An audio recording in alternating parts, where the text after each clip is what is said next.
The Strange Motion Way podcast, brought to you by Royal Purple Synthetic Oils. Royal Purple premium synthetic motor oils and high-performance chemicals have been designed to improve performance in all conditions and provide cleaner operation, better mileage, and decreased oil change frequency. That means less oil changes. With products available for your gasoline and diesel engines, Royal Purple is the obvious choice for your performance needs. Drive with Royal Purple, the synthetic expert. Okay, welcome to another episode of the Strange Motion Way podcast. I'm your host, Tim Strange, along with my co-host, Carrie Strange. Tonight we have a easy for me to say, second generation real deal hot rodder. You might remember his green 37 Ford truck a while back that was used in a bunch of American racing ads. Also, he had a dual feature with that truck and his 57 Ford Ranch wagon in Rodder's Journal issue number 37. Everything he builds has the right stance, no air suspension, the correct tire and wheel fitment, and what is that kids forget about now? Sidewalls. That's right. He still builds hammered hot rods and some, of course, fat-fendered Fords, which he was born into as the son of the legendary Fat Jack Robinson. He grew up in what I kind of call the heyday of hot rods. Also worked with legends.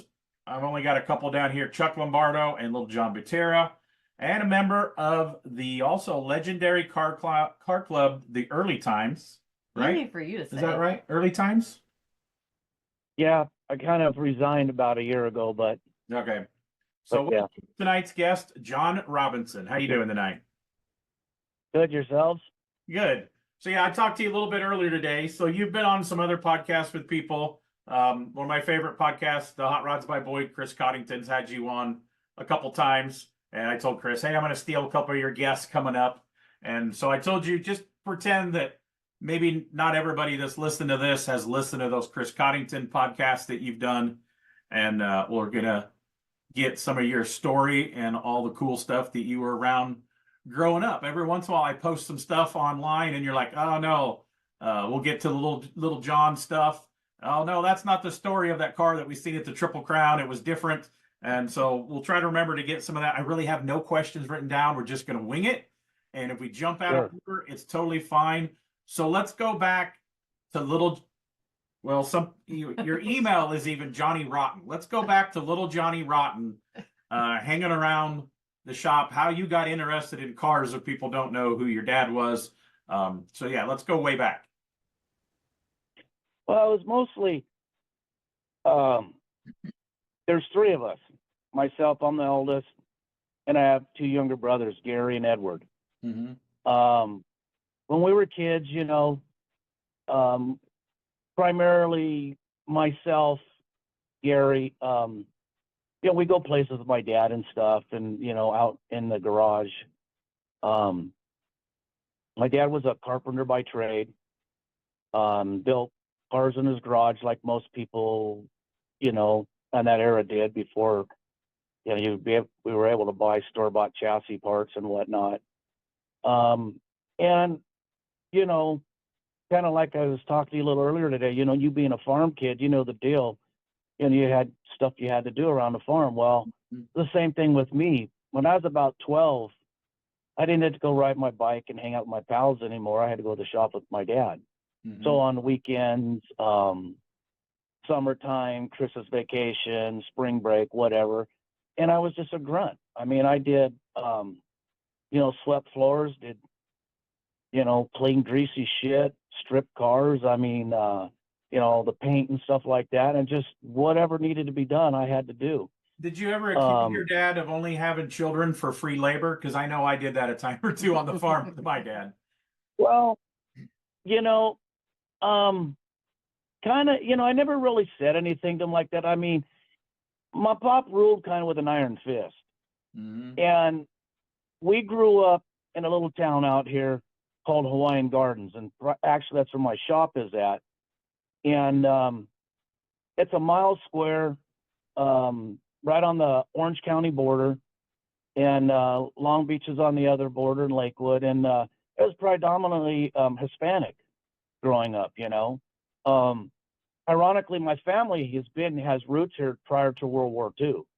And back then it wasn't like that, just as time progressed, that's what it's turned into. But so, my dad took us and all that, to the shop and whatnot. And you just did what you were told, And when I got older, I remember one time talking to my brother Gary, in our later years, and he says, we were basically indentured servants. And I said, what the hell's an indentured servant? And it's basically what you're talking about, like you said, you asked your dad, you had kids so you got free hands, like they did back in the 20s and 30s, when they had a farm, all the kids worked on the farm. So, you could say, that to a point, but it is what it is. You just deal with what you're brought up into, when I was a kid, a lot of times, I hated it. I mean, shit, I wanted to go, there's my buddies out goofing off and shit, and I didn't get to go do that. I went to the shop and worked. And as I said, I mean, I just did whatever. And then as time progressed, I liked it. I mean, I was always, it's like we never went on summer vacation. Summer vacation for me was I got thrown in the truck and trailer with whoever was driving it back to the Street Rod Nationals. That was summer vacation for me. And I actually looked forward to it, to be honest with you. And then my dad was really good friends with Butera, and he just lived on the other side of the freeway from us. I mean, it was like a 5-minute ride, so we would go to the house all the time, and and that was just normal for me. You'd see the stuff that he was making, and he just had a little 2-car garage with his mill and his lathe in there and his workbench and whatnot, and that's where he went to after he closed his when he quit building funny cars. So I was exposed to stuff like that, or even Davis. Davis had the first shop my dad actually rented was in Cerritos when Davis moved out of there. And Davis went to Steve Davis, yeah. He went down to Huntington Beach. He was down there off the pier. And and we'd go down there. And that's the kind of people I was around as a kid, and then my dad was there was a guy that came to work for my dad when I was in high school, this Richard Conklin, and he was the primary deal behind the orange race car. And him and Steve Pluger had a company called S&R Race Cars. They built funny cars in the 70s. And they started back in the late 60s. They worked with Chuck Finders, who actually Conklin and Finders went to high school together right over here in Long Beach. But those are the kind of people that I was around. We'd go to their race car shop, when I was a kid and stuff. So it was different, And I don't know, like I said, I liked what I saw. As you get older, I drove a 46 Ford Coupe to high school. I mean, who the fuck does that? Was that your first? I had that.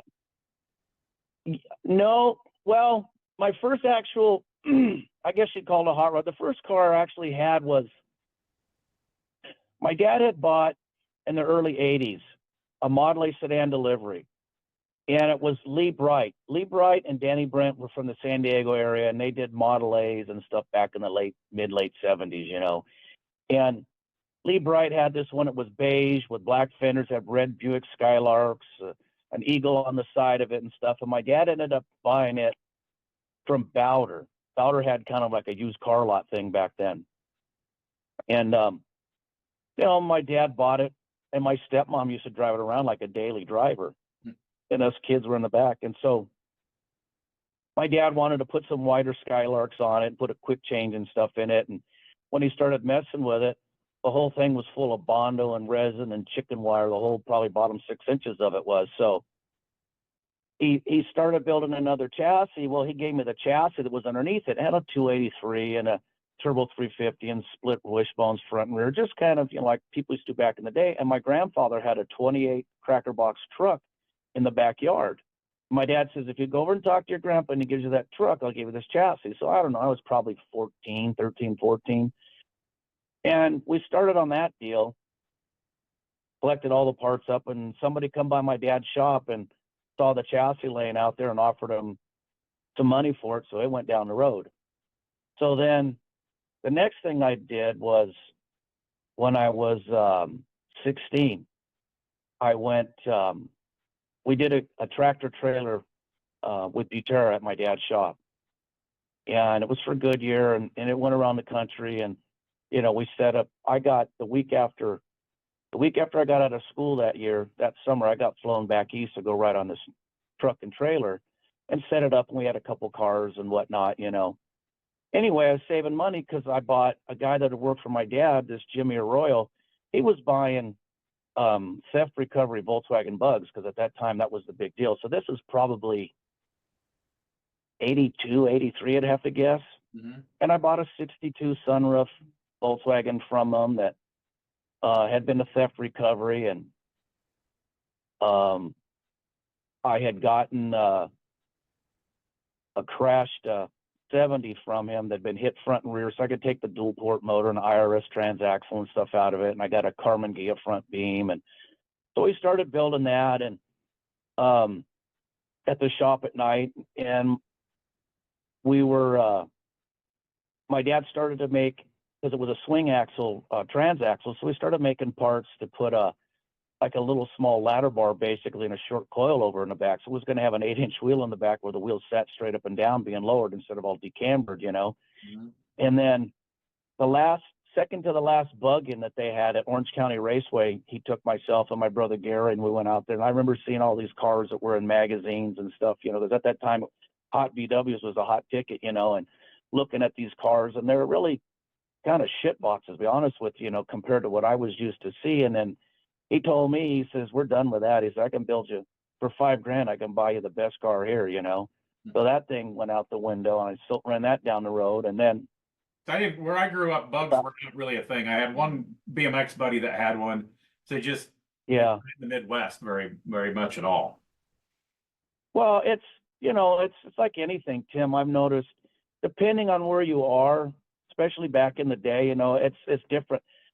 I have relatives that live up in Portland, Oregon area, and they were all into Toyota four-wheel drive pickup trucks, and you couldn't give me a four-wheel drive pickup truck. Everything I got's lowered. So it is what it is. But back then that was the hot deal, and I was building what they considered a cow bug. We took all the moldings and off of it and stuff like that, shaved the nose. And at that time you'd go looking for, the repo stuff. The good stuff was made in Germany, all the rest of the trash was, Brazilian or whatever. So you'd scrounge for that stuff. And so anyway, that kind of went by the wayside. And then my dad bought this when I was 17. My dad bought this 46 coupe that I have, a club coupe, and bought it in downtown Long Beach. A roofer buddy of his was doing a roof, and this guy just rolled it out in the garage in the street with a for sale sign on it. I think he wanted $2,500 for it. He had a bump started to get it to run, and I think my dad gave it. We went over there, and the guy had a tire. We hung it on the rear bumper guards and push started it, and I think he gave him $1,850, and we drove it home, And so it sat outside in front of the shop, and after school, we went to the shop and worked. My brother worked down the street at a machine shop, and we tear it apart, throw the front clip off of it, pull the front and rear suspension out of it and whatnot, and put a small block Chevy with an adapter in it, and we did all the grunt work. We put the motor and transmission, bolted all in, and my dad welded the tabs in and stuff for me, and stuff like that.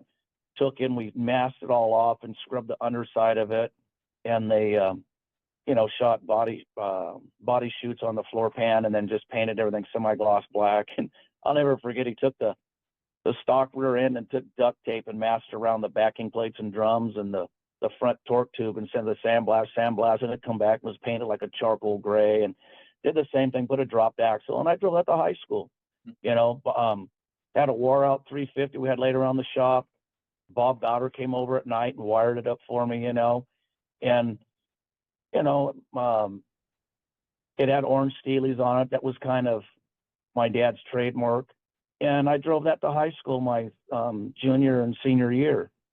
Then along about the same time, we did a T-Bird for Ford.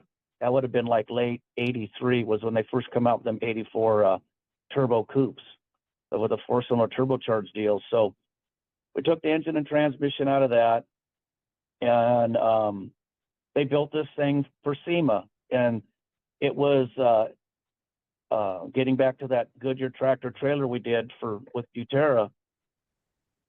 That was at the SEMA show that year, and this T-Bird that my dad had done was in it. Was black and had the bottom was silver with like yellow, orange, and red candy stripes.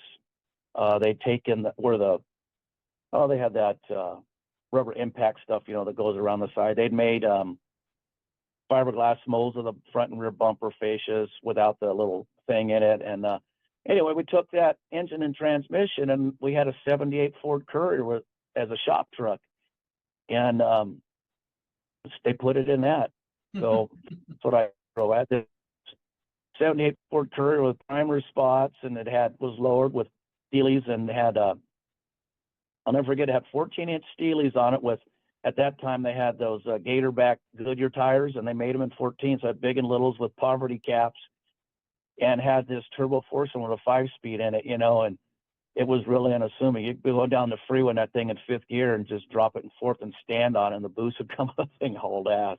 I bet that was a lot of fun. So, it was that. So that's what I was driving, because I got too many tickets in my 46.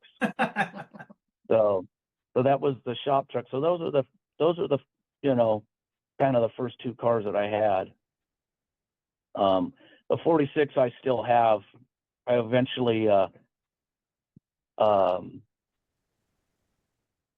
tore it apart. What happened was, getting back to the ticket thing, at that time there was a company, I don't even know if they're in business anymore, the Sneed, Robinson and Gerber, and they used to sell street rod insurance at the NSRA Nationals. Mm-hmm. And I remember I had so many tickets in that Courier that that's what I had to do, is insure my 46, and it was like $300 for the year or something. It was dirt cheap, where it was like $200 or $300 seemed like a month for the Courier. So about that time, shortly after, that's when the orange 46 deal came about. And then and are you still we did that deal at this time? Yeah, I'm still in high school. We built that car. I graduated in how old are you? '85. Okay, so I'm 57. I'll be 58 next month. So this is the car you're talking about. So, yeah. A lot of you hot rod guys probably wore out an issue of this. And I have my Fat Jack hat on, and I have my T-shirt on tonight. And I see you got your colors on. And I have my Clay Smith cam flannel on, because I knew that I had a Clay Smith cam in it. There you go. Yep. I might be. She just called me a nerd. Yeah. So. Now you got your colors on. That's right. So anyway, so we did that, and we used to go to Fremont, and I'd drive my 46 up the 5 to the Bay Area, and we use it for a tow vehicle, And then when it got wrecked, my dad had bought a 47 delivery. So let's talk a little bit about that coupe.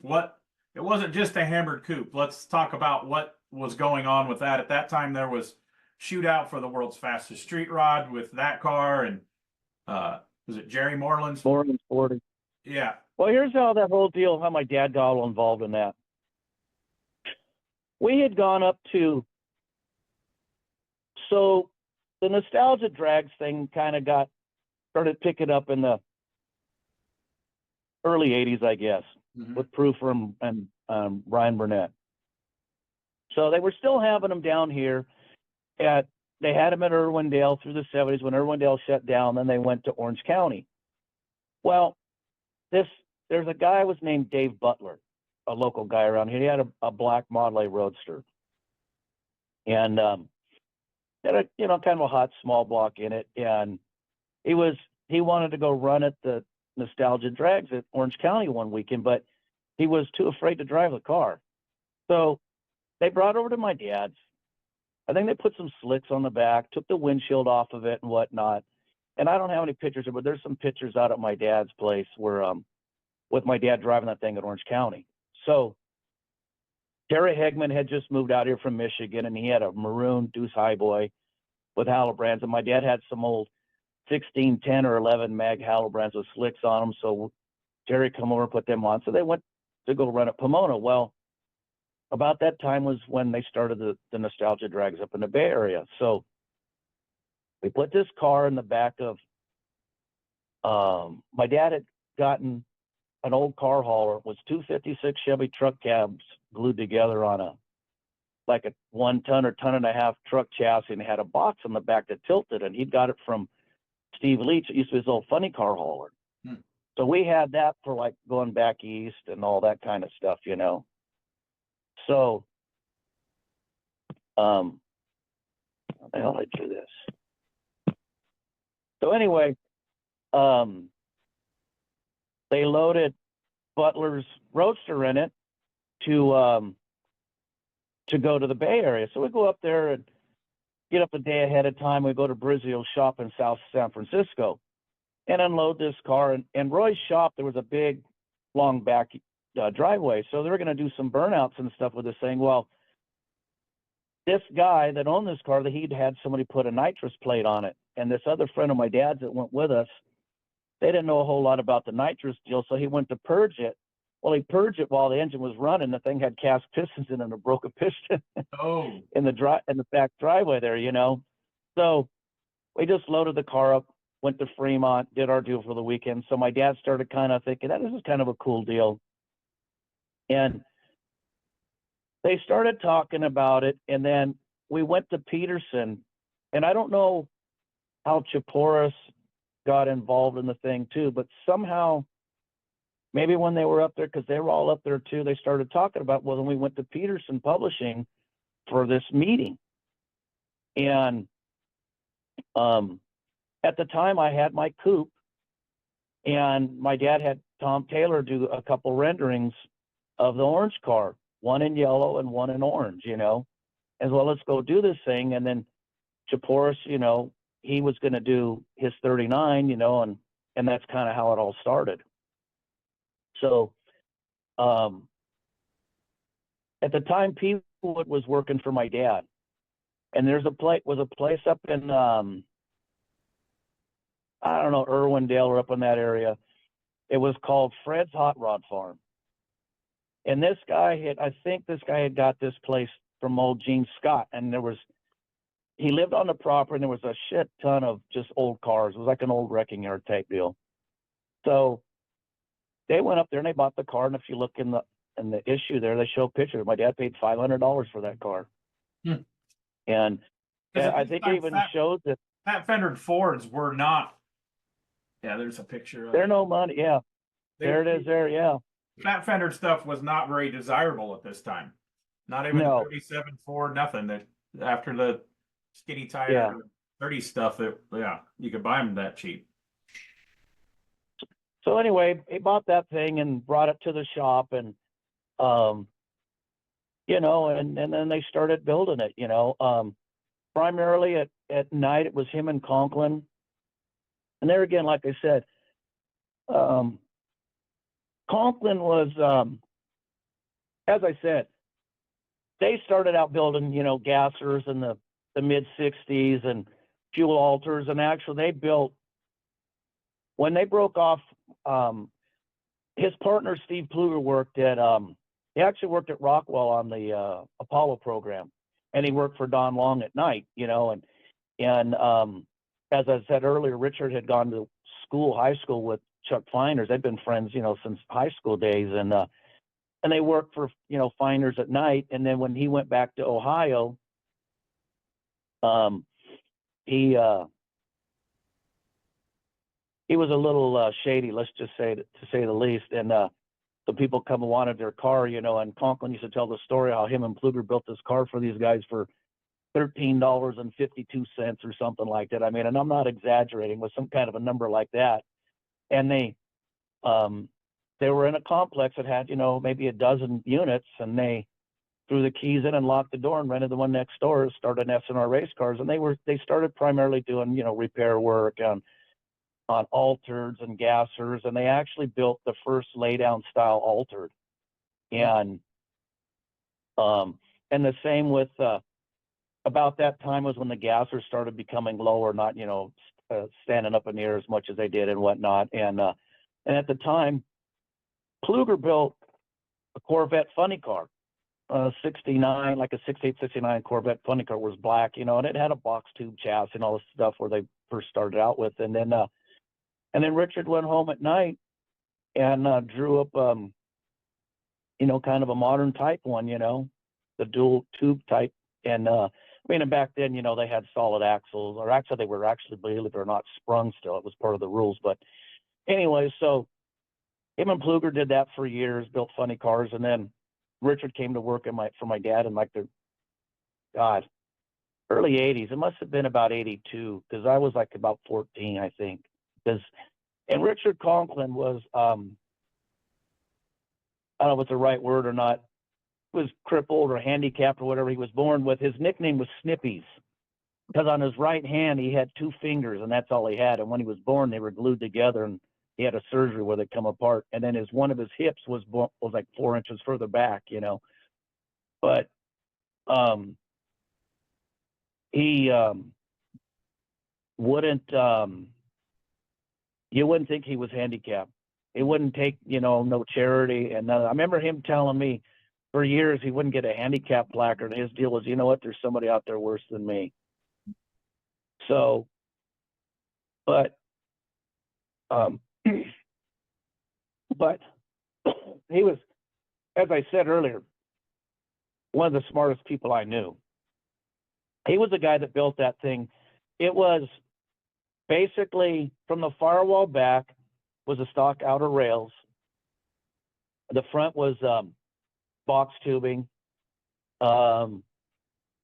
He used a flame cutter like people use a computer for their CNC machine stuff. That's how good this guy was. Mm-hmm.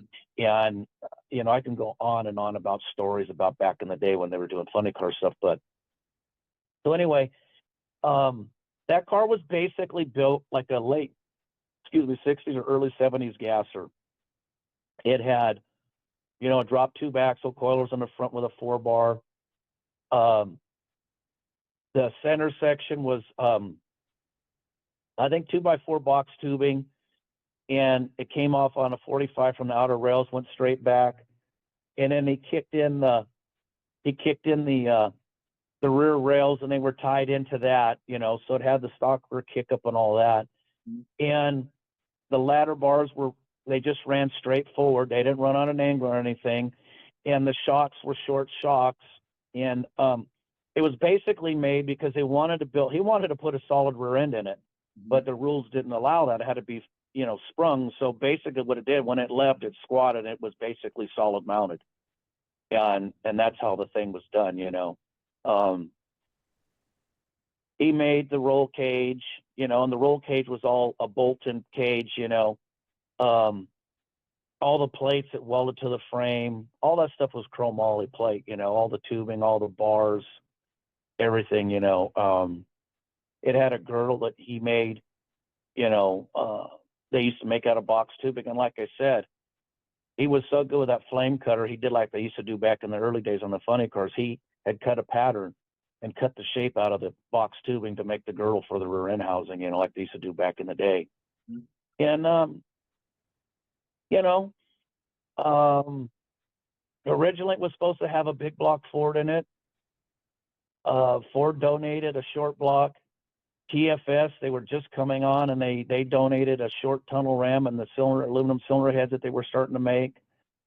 Leonard Emanuelson was the editor of Hot Rod at the time.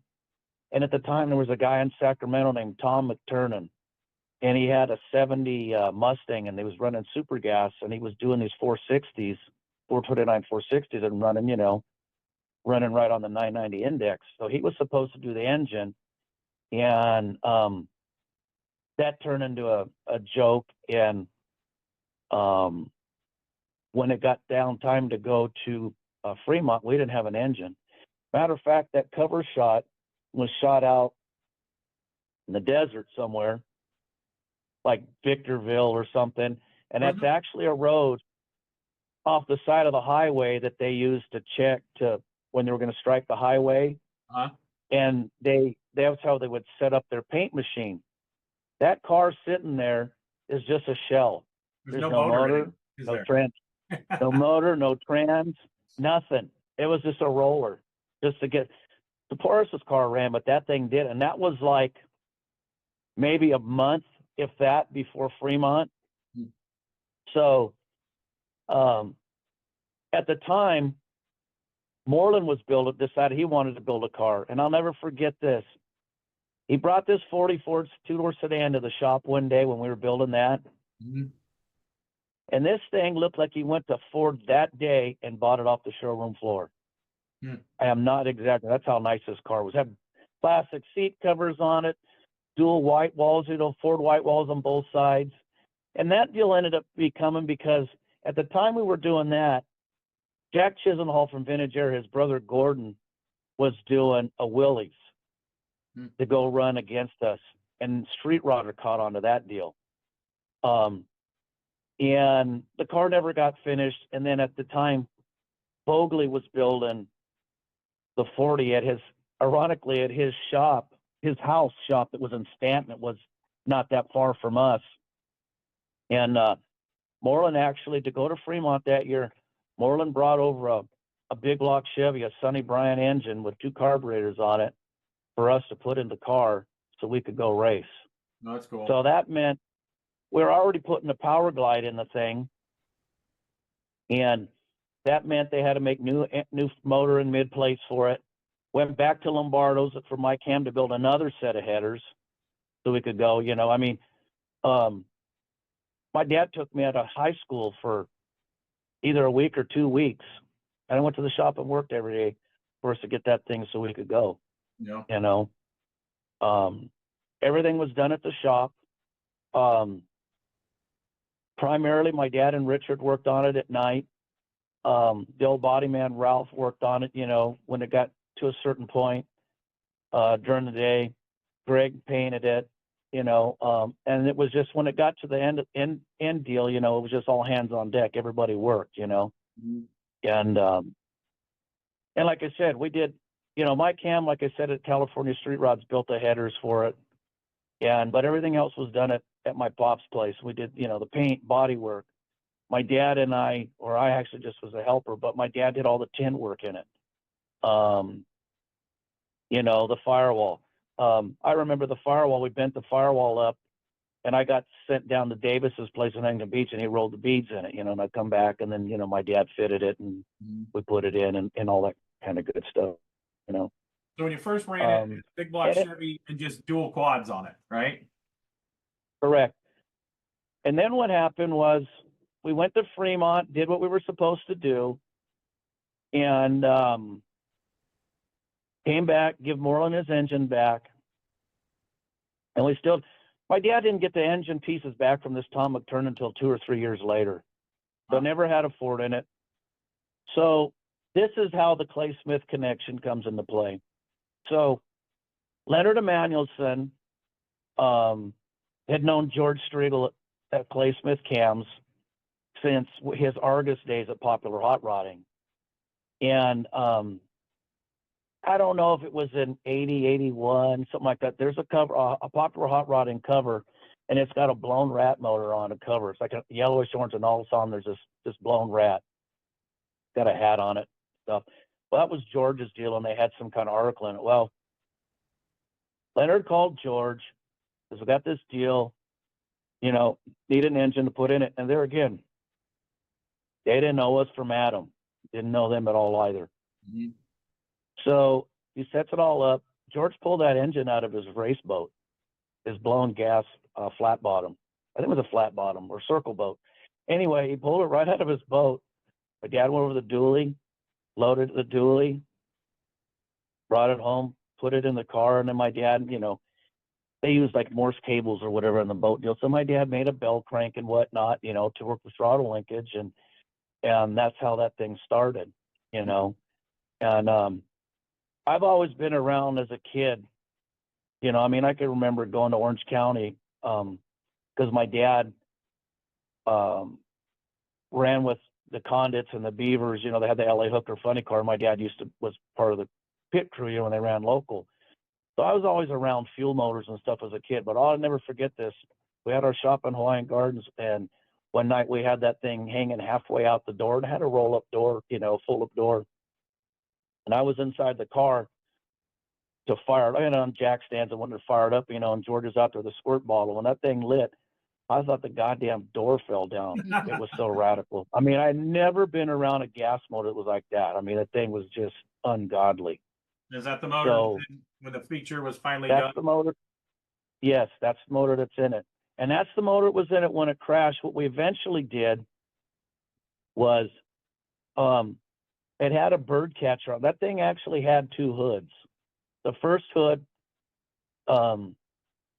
had that kind of I don't know if you want to call it a NACA scoop, whatever it was, to get down into the injector. It had a bug catcher on it. Then later on, it went to alcohol. We put a bird catcher on it, and they had to make another hood to fit into that injector. Okay. And then it would spit power glides out like you can't believe. They go up and do a burnout, and they go and stand on it. They had all the trick high tough shit. They don't have what they have today, but they had the best that you could buy back then, and it would just twist the input shaft right off on the converter on the launch, you know. So that's all you could run. Well, they had changed the rules and eventually put a 3-speed Lenco in it, and that's, you know, that's when it finally crashes, when they put the Lenco in it. Yeah, when it had that big motor in it, it says Al Ventura was the driver. Your dad was not driving it when it had that big blower motor in it. No, my dad never drove it. Yeah. Al Ventura was a longtime friend. He was a super gas racer. Okay. He's a buddy of my dad's. He was their first original driver. And it was actually running a little faster and a little harder than he was accustomed to, you know. So getting back to the LA Funny. How fast did that thing run? It ran about 150 miles an hour. It was on its when it crashed, it was on its fastest pass. It's funny because they made a pass before that and nicked the valve on the head. Mm-hmm. George pulled the head off of it, tuned it all up and stuff, you know, and they were out there, you know, you use fish scales to adjust the tension on those Lencos. And Steve Condit, by that time we had David Condit was driving it. He used to drive the old LA Hooker funny car, and his brother Steven, you know, he actually owned the Lenco, and he did all the work on the Lenco and stuff. And anyway, on that last pass was probably the fastest pass. It ran 150 miles an hour or something, and I don't know, 940 or something like that. And so. And I don't have a picture here. I didn't find a magazine with a picture of it balled up pretty good. I don't know if there's really any pictures in magazines of it wadded up. Maybe you have some on your Instagram page, don't you? Yeah, I have. I found pictures as we was going through stuff, you know, at the house and whatnot when we did my dad's memorial, and there's pictures of it balled up, and yeah, they're on my Instacrap page. So yeah, but when it got done in my glasses in 86, it actually was top 10 cars of the year, and at that correct. time, the car of the year was the Rick Doberton J2000. It was a 55 cubic that you haven't seen much of.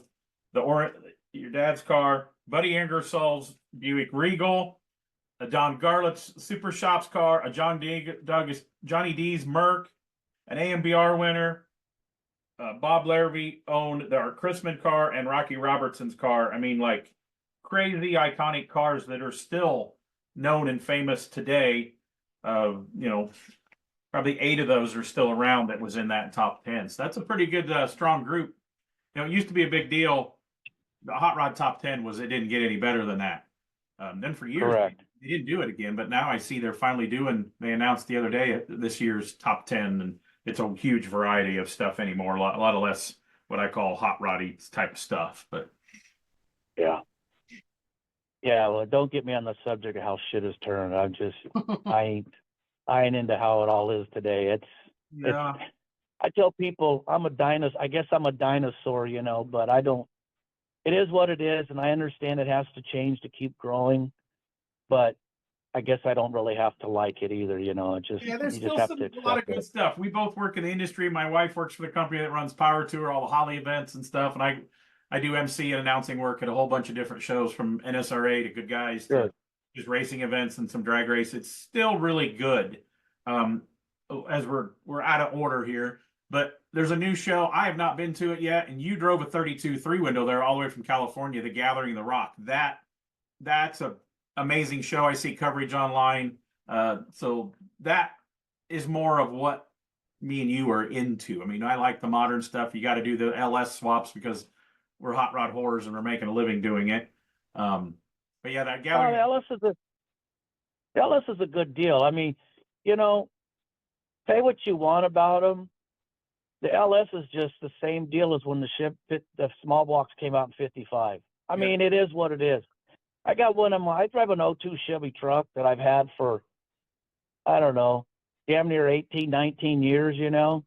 I put almost 300,000 miles on the thing, and I mean, like I said, it's lowered. You know, it's static lowered. I got airbags for overloads on the rear spring so I can haul stuff. You open the tonneau and the inside looks like it took a ball bat and beat the shit out of it. You know, it's my work truck. Yeah. But I got almost 300,000 miles out of it, and it was still running. What happened was the cam bearings went away, so they lose oil pressure to the top end, you know. I just had a rebuilt motor put in it, you know, and I put another, you know, 60, 80,000 miles. I mean, they're good. Yeah. I got a 51 Ford two-door sedan that if I have enough life in me left, I'm going to do. And I think it's a '02 or '03 LS1, and I'm just going to take it apart, check it, ring and bearing it, you know. I ain't even going to put no trick brackets or anything on. I'll leave all the stock stuff that came on the Corvette with a 4L60E. I got a Howell harness, you know, and I know that thing will run plenty fast enough. I mean, I can run my truck up to the damn rev limiter, you know. I mean, I've hauled trailers behind it with a car on the back of it, you know, not a small car, a 41 Merc 4-door. I was running 90 miles an hour down Highway 5 coming from up north, and it ain't missing a beat, you know. And then you get to the Grapevine, you take a stab at it, and you just run it up, and it goes up and over. So, you know, they can say what they want, you know. You know, they're a good gig. The only thing I don't dig is why you'd want to put a carburetor on one. I mean, if you still got to run a computer for the ignition, so that to me makes absolutely zero sense, you know. Yeah. But other than that, I mean, it is what it is. Yeah. You know, and they've got stuff that's, you know, like I said earlier, I'm computer illiterate, you know, but they got stuff that's, you know, dummies can figure it out, you know, if you can read and follow directions. Not as bad as you thought, but before we recorded, we had to change recording programs because he had something with an old computer, but you're definitely not. You're like middle of the level of like almost 50 guests that we've had. Way worse guys on here. Yeah. So, okay. So we talked about the orange car, and then you started, before I stopped and say, hey, we got to talk about this orange car for a little bit. You started talking about what your dad started after that car, and that car's never been finished. Correct. Yeah. So I'm going to stop for a second. I'm going to close my door because it's cold. Hang on. Okay. I don't have a blanket, Carrie. Yeah, Carrie's got a blanket. It's like 25 degrees here in Tennessee. He says it was like 70 there in California. It's 27. It is 27 and spit and snow, which Tennessee people do not like. It's probably in the mid 50s, but our cold out here is different because I ain't that far from the ocean. Yeah. So. But anyway, so getting back to the other car, so what happened was the 46 got wadded up. And just on another note on that, it really blows my mind that it's been damn near 40 years ago that we did that thing. And I cannot believe that I still can, you know, see something on social media or what, you know, and there's still people talking about that thing. Yeah, hell, just a week or two ago, I posted a picture of it doing a burnout or something, and talking about how cool. Yeah. When you were growing up around all this stuff, and these guys were all building the Jerry Moreland's car, and it's been restored and it's been in Rodder's Journal. And this, were you guys just building race cars? You probably didn't think, oh, this is the baddest thing on the planet and it's going to be remembered for generations. It's just like, we're just building another car right now. Yeah, that's I'm real good friends with Lee Butera. You know, we've known each other since we were kids, and sometimes we talk about this. And I get people that come and ask me things, particularly about that car, you know, and I don't get it, you know, and I don't understand why people are so, I guess, enamored, or I don't know if that's the right word or not, because I don't know how to be on the outside looking in. I've always been on the inside looking out. And as you say, that was just something we did. I mean, like I said earlier, you know, I went to school. After school, I went to the shop and worked, you know. That's all I did. And, you know, and it was, whether it was this thing, this just happened to be, you know. And the ironic thing is everybody relates to my dad to that car, or fat fender cars, or as I call them, round cars, you know. My dad was a deuce guy at heart. You know, yeah, when I met him, you know, being a Midwestern guy, I didn't get to California as a kid. I met him the first time at the Street Rod Nationals was in Oklahoma City, the big one. And we took the John Slider truck down there. Your uncle went 97, 98, around there, I think, maybe. I don't remember what year it was. But we went down there and you guys had a booth there, and he had that, ended up being a black Deuce Roadster, bigs and littles. It had the Hemi in it. J-Lo's card. And I got pictures of it still on my desk, of pictures that I took, and you know, some of my favorites. I have a pile of pictures, and I always go back to look at stuff, and I probably have 12 pictures of that chassis and all the details on it. And I met your dad, and he's like, "Oh, you stealing my ideas or something?" And he was super cool to me, and I was probably 26 years old, or 26, 27 maybe. 98, I would have been 27. Yeah. Mentally 12. Yeah, Mentally 12. But that's what he, you know, I mean, when he first started doing stuff, you know, he had this Ultra Cars and Components back in 82 with Gary Hall. And the funny thing is, the first thing he had was, you know, he built a Deuce frame jig. He's building Deuce chassis. And then he did one for 33 and 34s. And ironically, most of the stuff that he made was, they had small block Fords in them. My dad was a Ford guy. He made parts for, you know, put a Ford in it before he made the Chevy motor mounts and stuff like that. So when did he build another famous car? I don't remember the name, and I didn't look up a picture of it. There was a black Model A full fendered Roadster on wires. It's still around and it's hammered. When in that time frame did he build that car? Was that car was built in the mid 70s, like 75, 76. That's when my dad quit doing carpentry work and rented a building in Cerritos that was Steve Davis's. He built that car for Chuck Hoffman, and at the same time he was building a 33 Ford Phaeton for a guy named Gary Ferenstein.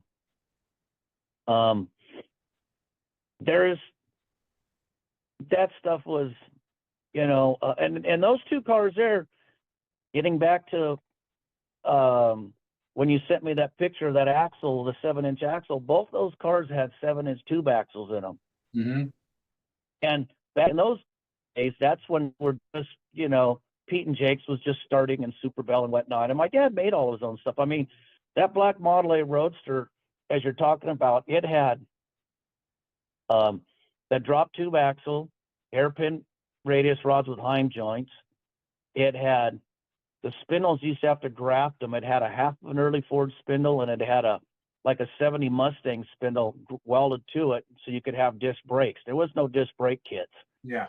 The steering arms were flame cut out of flat plate and welded on and heated and bent, and it had all chromoly tube with tapered bungs with Heim joints on it. You know. Just think about that. These younger people listen to this podcast, how much work it was just to put that spindle together. I mean, now we're lucky you can buy, even 10 years after that, 15 years after. Correct. All the spindles already made that they were making, but it took that much work just to do the spindles, to put a disc brake, to get it to hammered, and still probably the lowest Model A full fender roadster in existence still to this day, probably. Yeah, and that car's up in the Bay Area. A guy named Scotty. I don't know what Scotty's last name is. Scotty owns it, and he had a guy change a few things, but that's probably 95% the way it was when my dad had done it. But yeah, the rear end was cantilevered. The frame was cut off in front of the rear end housing, and it had coilovers on the side that were cantilevered forward. And even back then, the coilover was a big deal because you were buying coilovers, and the first coilovers out there were basically Jag replacements, and that's actually what Alden started it. They were all dimensionized off of a Jag XKE rear coilover, all of them, that you buy today. And at the time, Pete and Jake's were selling Conies, and because that was all that was available, But yeah, and it had, there again, ladder bars. And when my dad started, he had a Heliarc machine. And I remember him telling me that when he rented that building in Cerritos, some guy these people go around in pickup trucks selling equipment. Mm-hmm. He bought a flame cutter, a drill press, and a combination belt disc sander from this guy. And he built a table and for his flame cutter, and he had a Heliarc machine. That was it. There was no band saws. There was no mill. No, my dad didn't even know how to he used a lathe when he was in high school as a kid, and so, but he always had like the same guy that did the body work for him for years, Ralph Kirby. Ralph Kirby did body work for my dad when he was a kid, and he had, the same people. But Hoffman's Roadster, the 2029, like you're talking about, yeah, he built that thing in 76. Wow. Started, I think, was finished around 78. We took it to its maiden voyage was to Merced, and I believe it was in like 78. Had a 327, a power glide in it. I don't know if it had 6 or 6.5 inch Skylarks on the front because they make two different widths, and the rears were reversed 8s.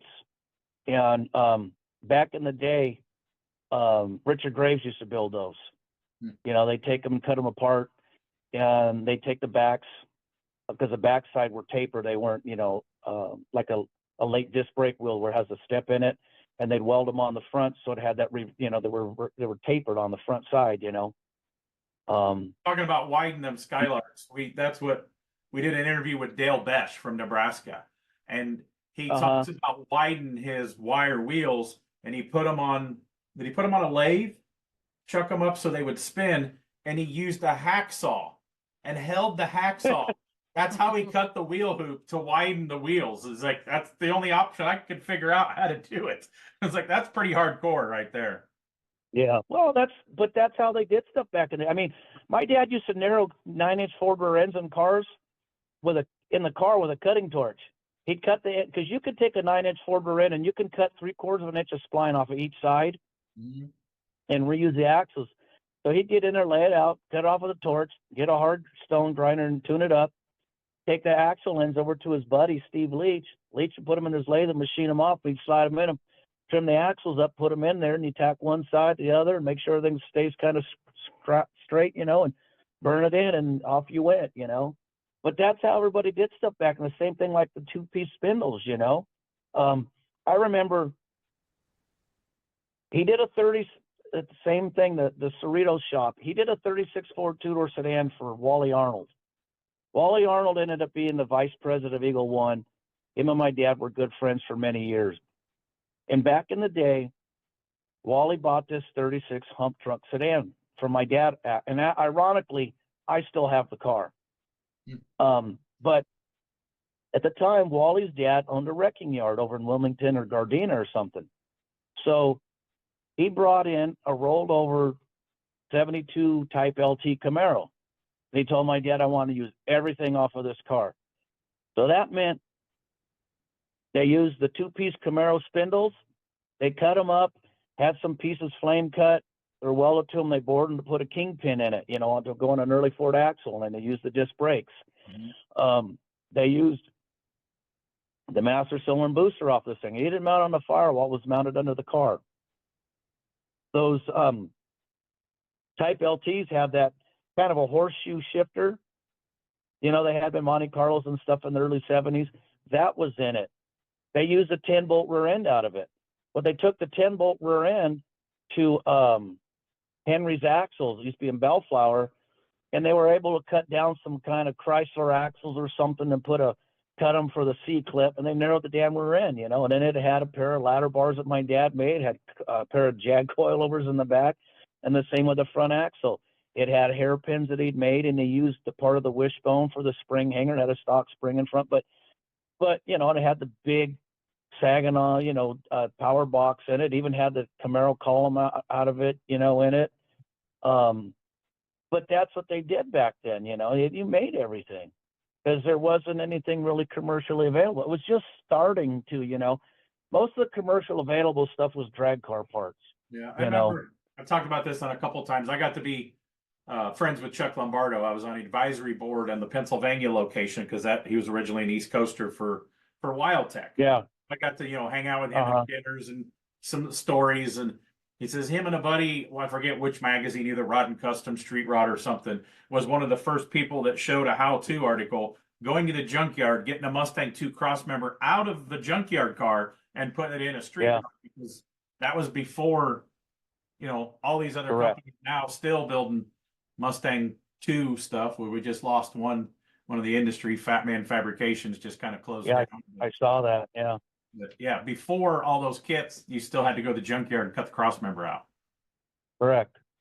Yeah, I remember the first company I think that ever made any of the Mustang 2 friends was Progressive Automotive out of Ohio. Yeah. You know?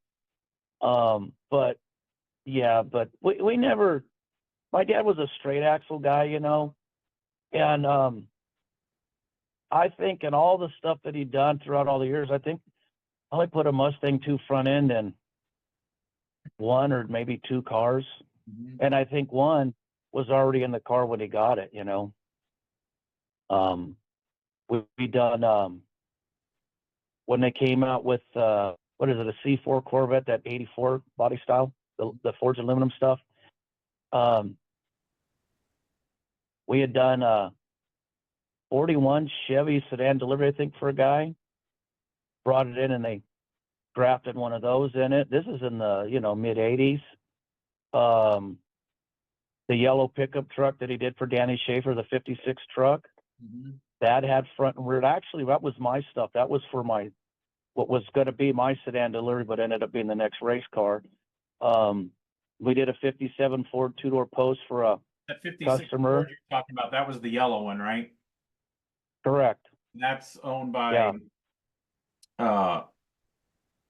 oh man, Ed's the guy's name. I can't think of I don't know how to pronounce his last name. Gazanotti.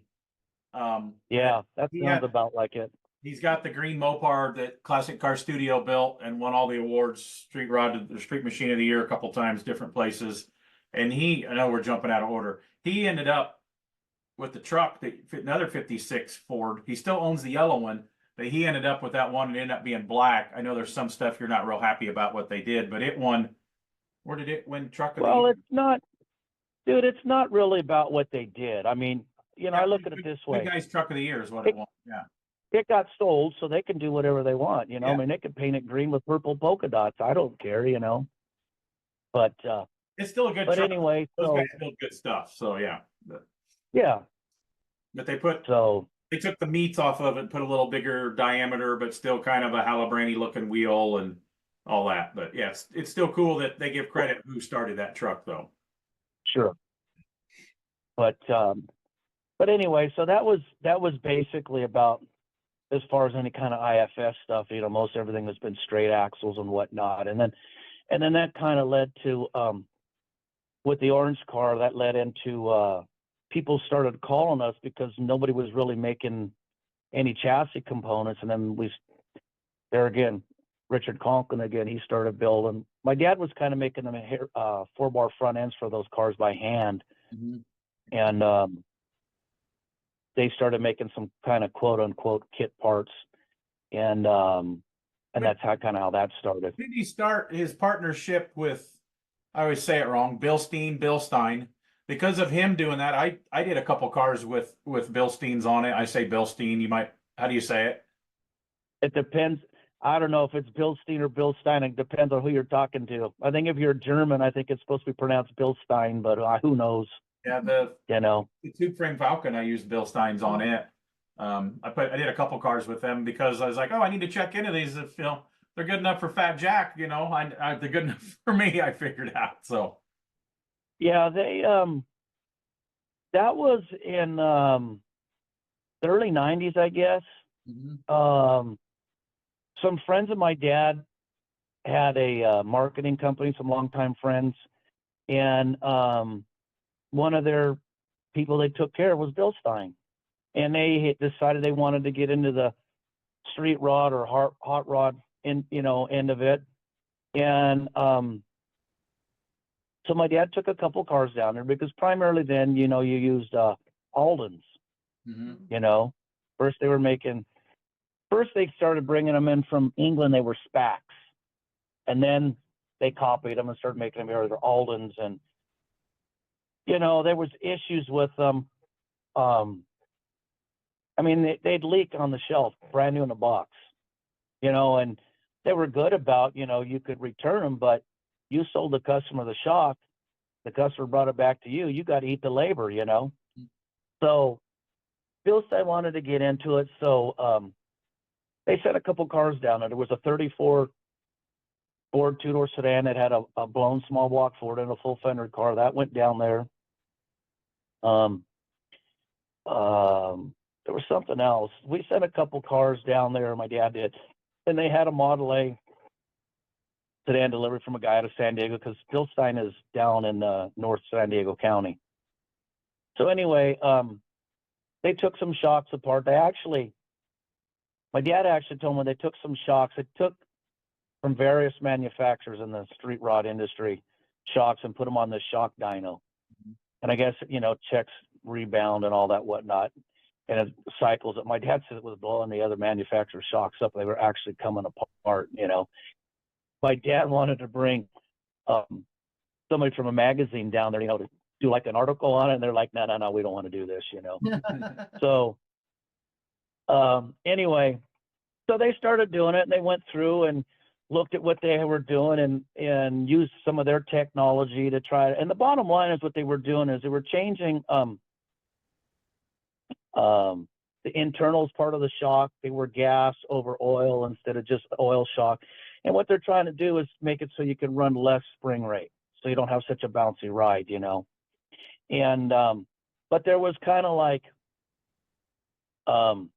limitations. It's like you had to use certain parts that were already manufactured, like the shock bodies.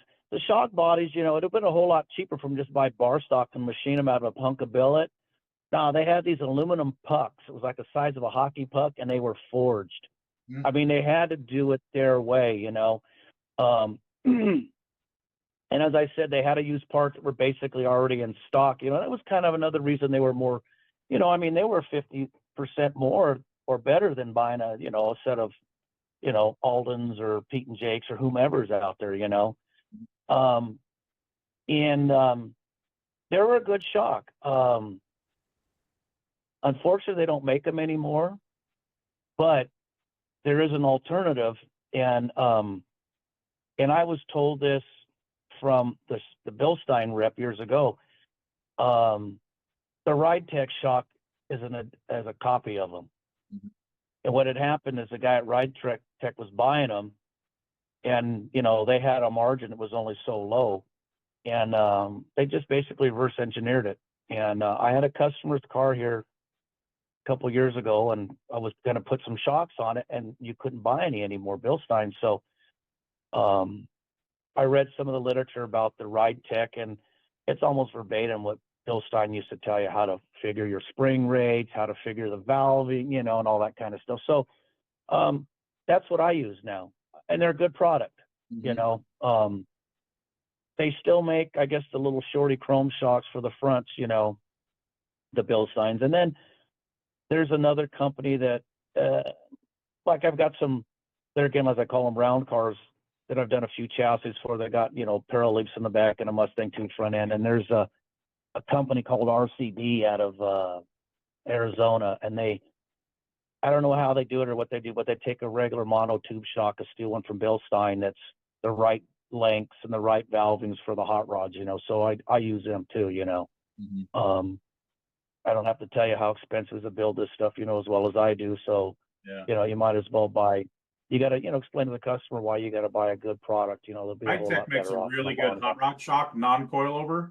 It's a billet body and it's not too big, so it still looks hot roddy. Those are pretty too. Yeah. Yeah. So, but like I said, but that's how that deal kind of came into play. And, it was interesting for sure, Time frame did the chassis on, oh man, I'm blank. It was a husband and wife. There was a yellow 32 touring. Bob and Sharon Coleman. Yeah, and then he did the chassis right on the black and charcoal Vicky. No, we built that whole car. What it was is a two-door sedan, and there was 6 or 8 inches cut out of the quarters. Mm-hmm. Okay. We built that whole car. That's another story. Those two, both of those cars together are iconic, and sometimes they show up again at the drive-in part of the Grand National Roadster Show. Sometimes they do. I have to take another 20 pictures of them when I see them. So that black sedan or that charcoal gray sedan, that's Sharon's car. Mm-hmm. Bob Colmus came out here from Kenosha, Wisconsin with John Butera. There was 3 or 4 of them or 5 of them that all come out here. And Colmus always wanted Butera to build him a car. And he never had any time, so that's why he sent him to Boyd to build his 2-door Phaeton. And that car ended up being, the finished bodywork and paint was done at my dad's shop about the same time that the orange coupe was done. So then it came time to build Sharon's sedan. And getting back to this ultra cars thing that my dad did in the earlier 80s, we had a display chassis, and it was a highboy chassis. And the rear frame was bobbed off. The rails were pitched at the front. It was Z'd at the front, so it fit all behind the grill shell, and and it could sit real low. Had a full belly pan on it,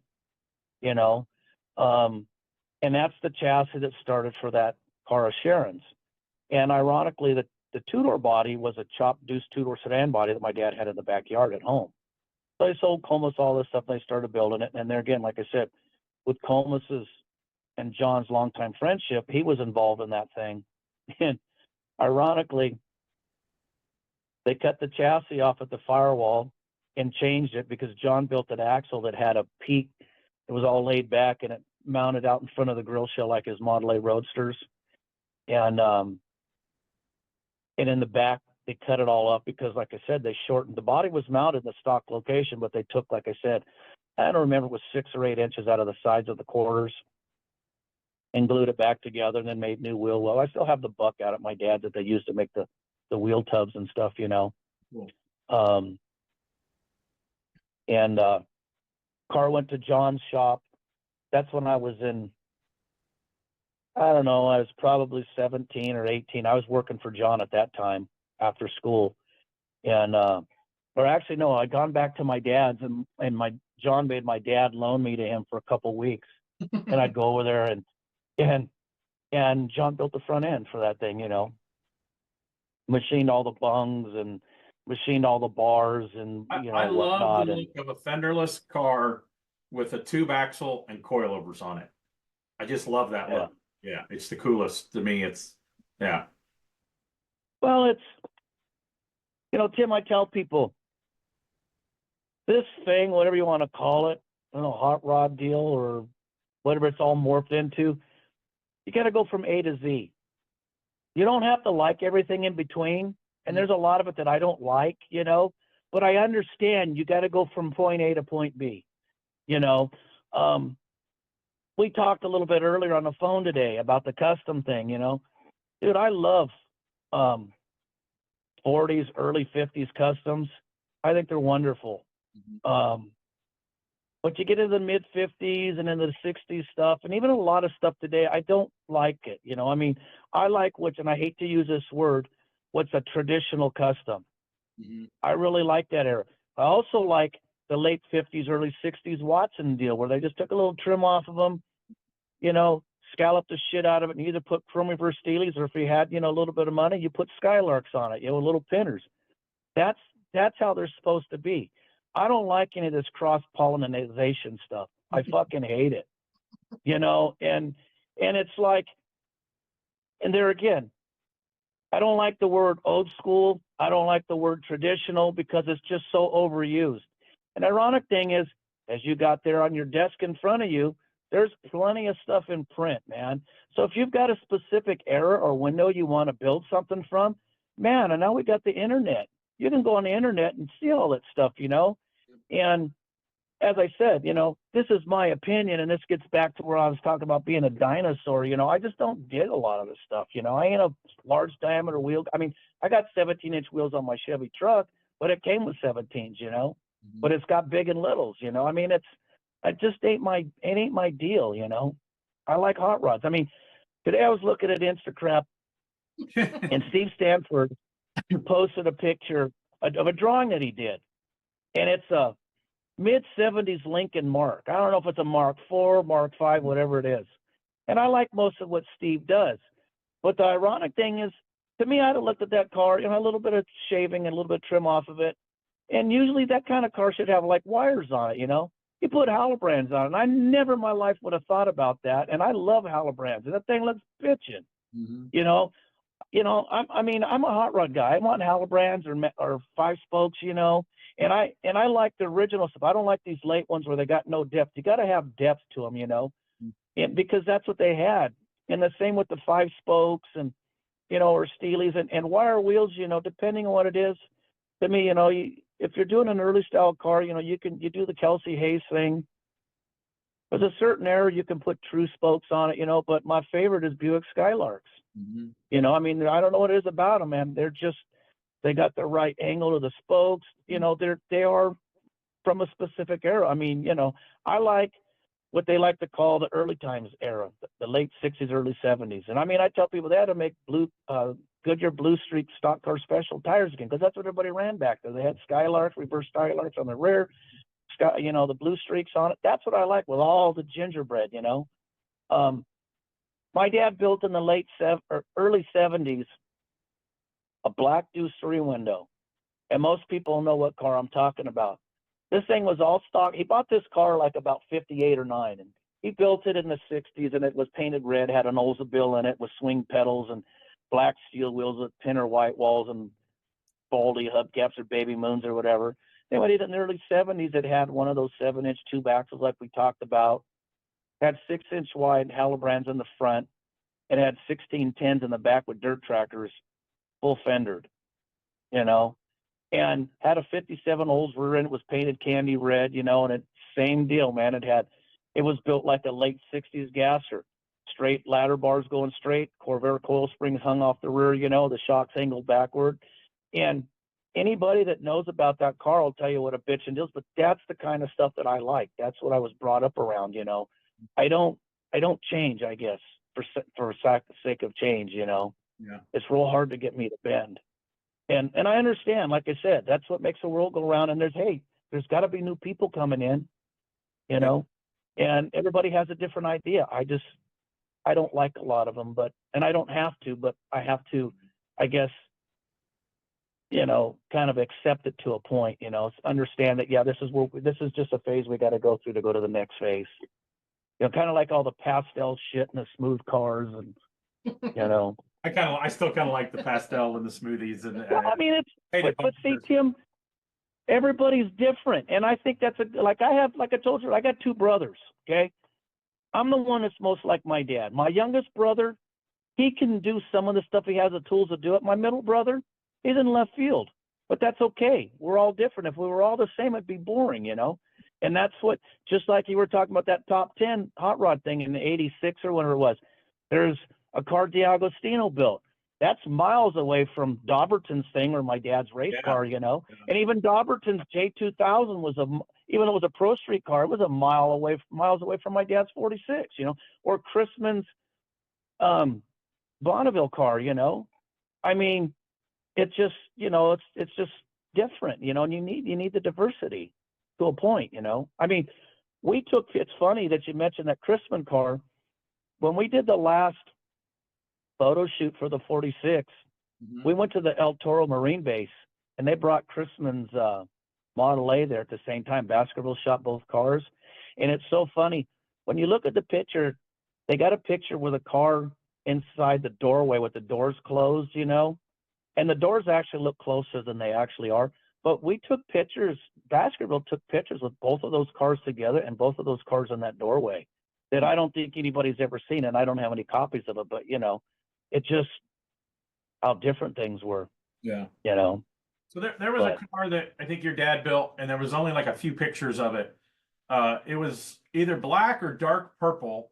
It was a weird body style T-Bird that was hammered on the ground, and it had like tri-fans on it. My dad didn't build that car. Okay. Steve Stanford and I had a conversation about that. Okay. Yeah, Stanford posted that. That was a black car. No. That was something that Boyd did for somebody back in the day. But ironically, when I was a kid, and we're talking early 70s, my dad had that's like a 67 or 8 T-Bird. My dad had a 67 or 8 T-Bird that was black with purple and orange pinstripes on the side, and I think it probably had true spokes on it, and had a bunch of what I call chicken scratch, pinstriping on the hood and the trunk lid, and then that was his daily driver. And then later on, he had I believe a 71 Bird that was silver with a black top and a black when we were kids. And that was one that he had, like probably 8 and 10-inch wide true spokes on it at the time. That's one where I was telling you about, where he got the rear end in the car and narrowed the rear end housing and stuff, and that car he had till the mid 70s, and it ended up getting painted black. And ironically, he was changing, it had, 4 round headlights in the front, and he was changing it to, because at that time they were just coming out, the little rectangle headlights, and he had made some kind of plates to bolt in there to put the square headlights on it, and then he sold it before that was finished. That's the car that he come off the 91 freeway drunk and flew it into the ice plant, and we had a floor jack called the lowrider jack. So they were coming back. They used to have this thing at Knott's Berry Farm called the Unnationals. And they went over there, him and his buddy Mark Kreutz, and they got all drunked up coming back. They come down to 91 freeway. It's only 3, 4, 5 miles. And he gets off the off-ramp, and it's kind of a little bit of a curvy deal, and he ends up into the ice plant. Well, right across the street was the shop. So it tears the right front wheel off of it. It puts it in gear and gets it out of there. They go to the shop, and Mark they get a floor jack. So he puts a floor jack under the front of it, and Mark's steering it with a floor jack, and my dad's driving it back across the street to the shop, So in the interim, it was a Walker floor jack when you could buy good floor jacks, but both the rear wheels blew off of the thing, So we called it the lowrider jack because it didn't have any wheels on it, so you could slide it under the cars and stuff, But that was with that T-Bird. But yeah, no, he didn't. That one you're talking about is something that Boyd had done for somebody, because it had like 16-inch, I think at the time, tri-fans on it. I think that was it might have been 17s, but I don't think so, because I don't think you could get that big of a wheel and tire at that time. First set of billet wheels I bought 14s. Because I bought tires the year before for my Chevelle, and I wrecked my square body and got it and parted it out. And I was like, I'm going to buy some. I bought Boyd's at that time, and I bought 14-inch tri-fans. 14s. Yeah. I talk to Chris all the time, and he always gives me shit about the large diameter wheels. I go, dude, I ain't that guy, man. Yeah, I just ain't into that, Some of our SEMA hot rods, we did, the first one we put 20s and 22s on. We did a 53 Buick. And right at the end, Colorado Custom, wanted to give us 22-inch. They got their first set of hoops. And at that year, we were the only hot rod, and there was only 2 other cars at SEMA with 22s on it. And you'd have to pay me a lot of extra money to put 22s on a hot rod again. My 54 still has 20s and 22s, but it'll probably it'll probably stay with them just because I'm not going to redo that car now. But so let's talk about some of the other things that you did and other shops that you worked at. You worked with Chuck Lombardo for a while. You worked at Little John's. Let's talk about some of the shops that you worked at when you weren't at your dad's and what projects you were a part of then. Well, when I worked at Lombardo's, I was, oh God, 21, 22. My dad and I had a falling out when I was a young man, and we didn't talk for like 5 years. I went off and got married, had kids, and all that kind of nonsense. And so I worked at Lombardo's for about 6 months, 8 months. Lars, that used to work for Boyd, ended up over there. And I'd known, Lars. I knew all them Swedes, because of, where I was around, who I was around, and all that kind of good stuff. So I worked there when they had, and I've known Chucky since we were 13, 14-year-old kids, And so at the time, Lars was working on this 33 Pontiac four-door for Jerry Dexter, who was the editor or something like that at Street Rod at the time. It was that Project Goat thing. And they had done a couple of things on it at my dad's just before that, and it ended up their Lars was supposed to do it, so he couldn't work on it. So I went over there and was just working on that, and then Dexter was paying me, Well, at the time, Woody Gilmore was working there, and Lombardo wasn't hardly ever there. He was gone. That's when he first started doing the tractor trailer thing, where he had the got involved with Chevrolet and whatnot. And so apparently, he'd call in and check in, and Woody was back in kind of a corner. And Woody was like all of them old drag racer guys. They're all kind of cantankerous, they were all cut from the same cloth, and they all didn't deal with nonsense, So he seen me over there working, and I had to do something and had to use the mill. And so he was watching what everybody was doing, I guess. And at that time, Rob Marchese was the kind of like the shop foreman or manager or whatever. So he talked to Lombardo at night, and I guess he took the phone from Woody took the phone from Rob, and he asked Lombardo, go, hey, who's this kid, that showed up here? Because, he saw what I was doing. He didn't know who I was. He didn't know who I was associated with, who I had worked with, or who had been around, And it was kind of a funny thing because my dad didn't know I was over there. As I said, him and I just walked off. I didn't have a car, tools. I didn't have shit, And it was a bad deal. So I know Lombardo didn't really know what to say because, like, oh shit, Jack's gonna find his kids here and he's gonna, So you're saying you were the pre-runner for the Orange County Choppers family dynamic, is what you're saying? You know what's funny, Tim? When that deal came on, I remember being up at Brizio's open house, and as I said, the connection with the Butera family goes way back to when I was a little kid. And John's ex-wife, Joni, was living up there at the time with her new husband, and they were real good friends. Her and Sue Brizio were really good friends. So, when I'd go up there, I'd see them, and they would treat me just like I was family, And it was so funny because that's when that American Chopper shit came out, at that time. This was after when it came out. She said, she was telling me, have you seen that? I go, oh, yeah, I seen them knuckleheads. And she goes, yes. She says, I was telling Louie it was on. I goes, look, Louie, it's Jack and the boys working together, So there's been some references to that, and it's and in the later times when my dad and I, when we resolve our issues or whatever, and we'd be working, and people would see us and, they look at us like we're two weirdos. He'd say something to me and I'd tell him something back. We start motherfucking each other and say, oh, okay, and then just go back to whatever we was doing, So, but that's just how it was, But so I worked there, like I said. Then I started working there doing some stuff for them, and for about 6 months. And in the meantime, I was trying to get a job down in the harbor in the Port of Long Beach. Mm-hmm. And My wife at the time, her dad was a clerk down there, longshoreman. I knew nothing about it. So anyway, long story short, I ended up getting a job down there, and I worked in the Port of Long Beach for almost 30 years. Yeah. Started out working on trailers, the haul and the containers. And then I ended up for, I don't know, probably the last two-thirds of my time down there, I worked as a crane maintenance mechanic on the port containers that unloaded the containers off the ships. You had to climb clear up those things? What's that? You had to climb up the cranes? Oh, yeah. I had to work out. Yeah, we worked,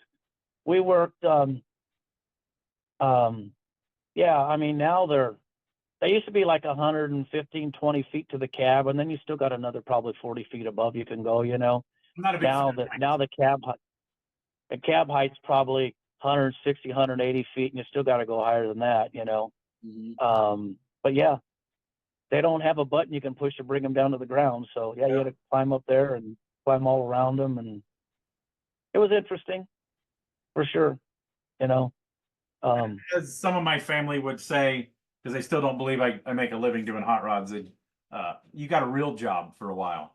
That's exactly what I tell people. Yeah, I mean, I got a pension I'm eventually going to collect, So it's I would have my dad and I never had a falling out. I never would have went out and done that. I would have just been, like everybody else, just you ain't getting rich. You're just, But you wouldn't making wages in the hot rod shop. You wouldn't have a pension coming. Correct. So and you know what? It's like I tell people. Everybody thinks it's greener on the other side. I don't care what you do. It's not. Because I can remember, come summertime, because like I said, when I was a kid, I always got tossed into the truck and trailer and went back east to the Street Rod Nationals or whatever in the hell we did or whatever, Well, come summertime, you start jonesing like a dope fiend because, it's like, this is what you've done all your life.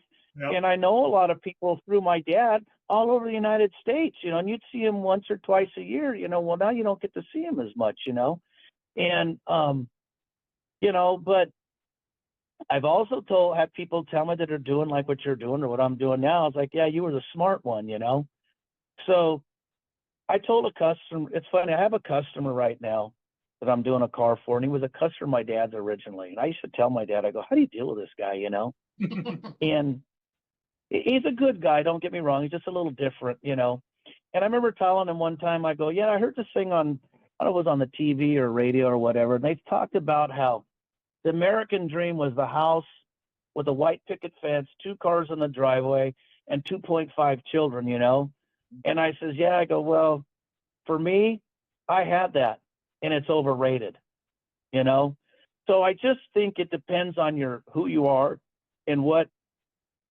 I don't know to say your priorities, but what you want out of life, See, we never had kids because we always thought we were too busy. Yeah, well, you know what? It's different. I'm telling you, your guys' lives will be. I mean, like you said, Carrie does the stuff for Holly or whatever, and you go to all the good guys events and do your announcing and whatnot. You do all that traveling, and then, how much stuff do you do at home in the off season or getting prepped and ready for all this stuff? And you have some kids in that equation, and then it's different. I mean, my ex-wife was a stay-at-home mom, so I mean, I can't say that, oh yeah, feel sorry for me, because all I did was work. And I mean, I'd come home at night. First thing I'd do is pull in the driveway. My garage was down the end of the driveway, I'd go up and open the garage door, turn the lights on, and turn on, either Pandora or Sirius radio, and I'd walk up the back porch and dinner was there. I'd eat dinner and I'd go back outside till, 9, 10 o'clock at night. It depended, I mean, the younger I was, I mean, I'd stay out there till midnight, get up at 6 in the morning and go to work like every goddamn night. When you get older, you don't get to do that as much because your body's like, yeah, I don't like you anymore, Yeah. So your priorities change. But she took care of the kids primarily, but still, I was lucky I had a good job that had really good medical benefits. But if you got kids, you got to worry about that. You got to worry about, the mortgage being paid, and everybody got clothes on their back and food, and she got a decent car, for, because the kids get sick or something, you can't be, just not take care. So you got other people you got to take care of, Yeah. So it's different, but, you know, but I'm one of those guys that I could even have a little place in my shop and I'm good, need a shower and a bed and an easy chair and a television, And your dogs. do what you got to do.